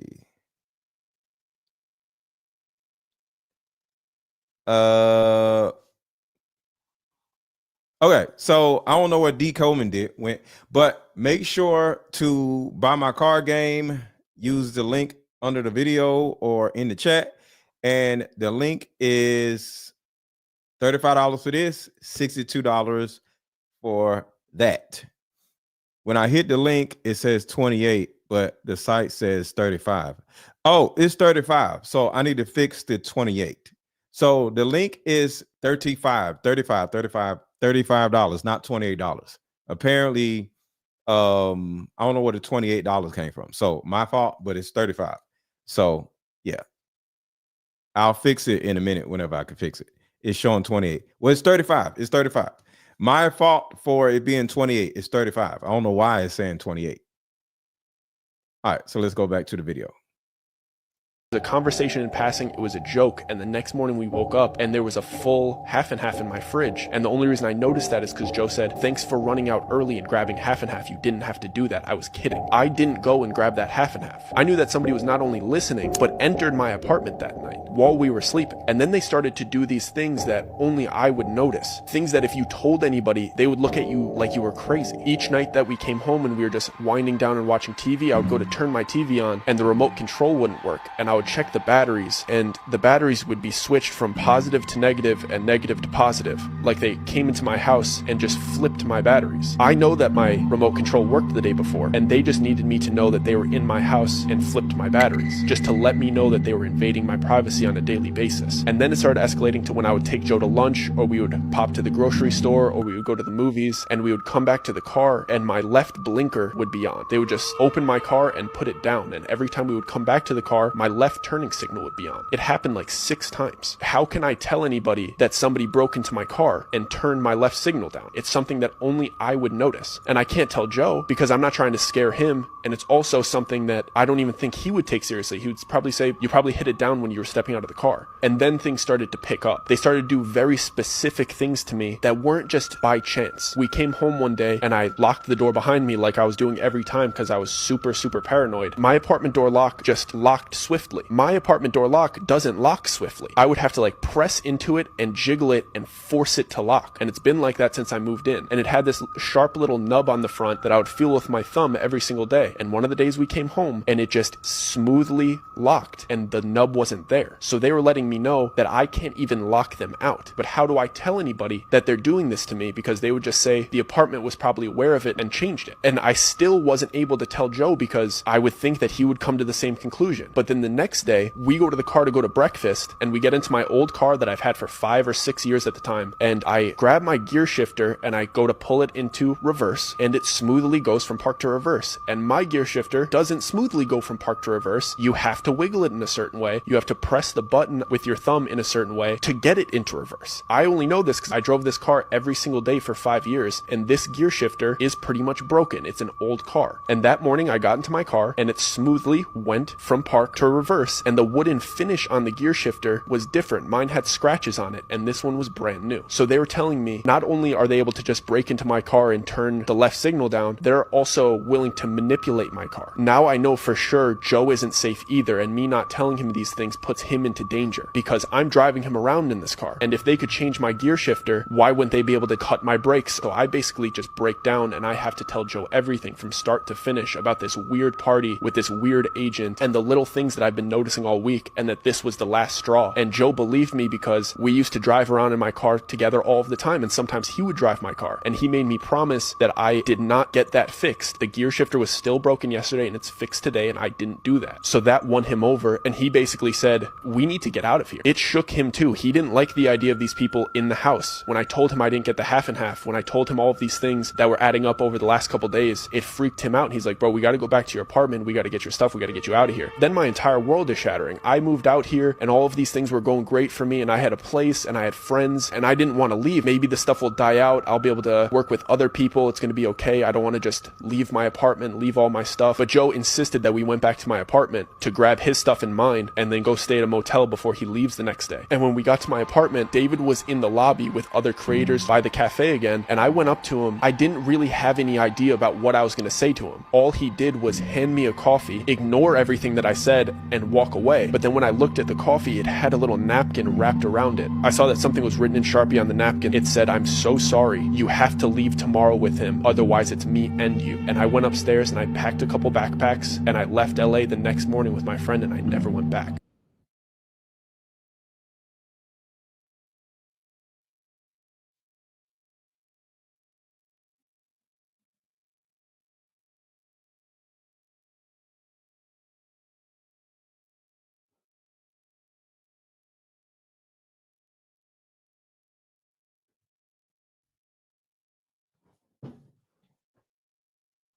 Sorry, y'all, it skipped.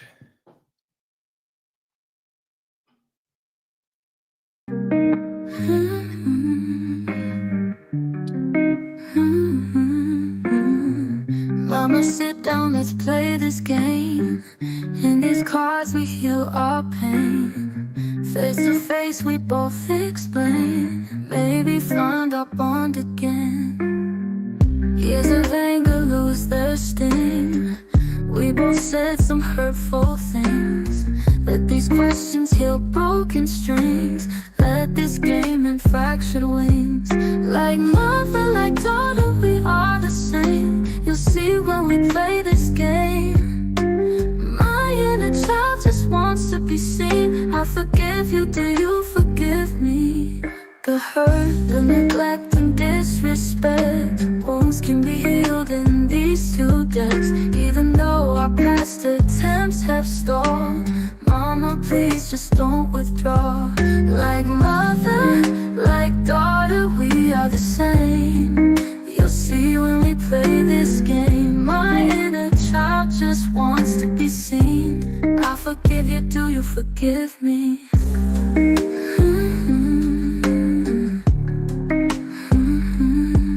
The hurt, the neglect and disrespect, wounds can be healed in these two decks. Even though our past attempts have stalled, Mama, please just don't withdraw. Like mother, like daughter, we are the same.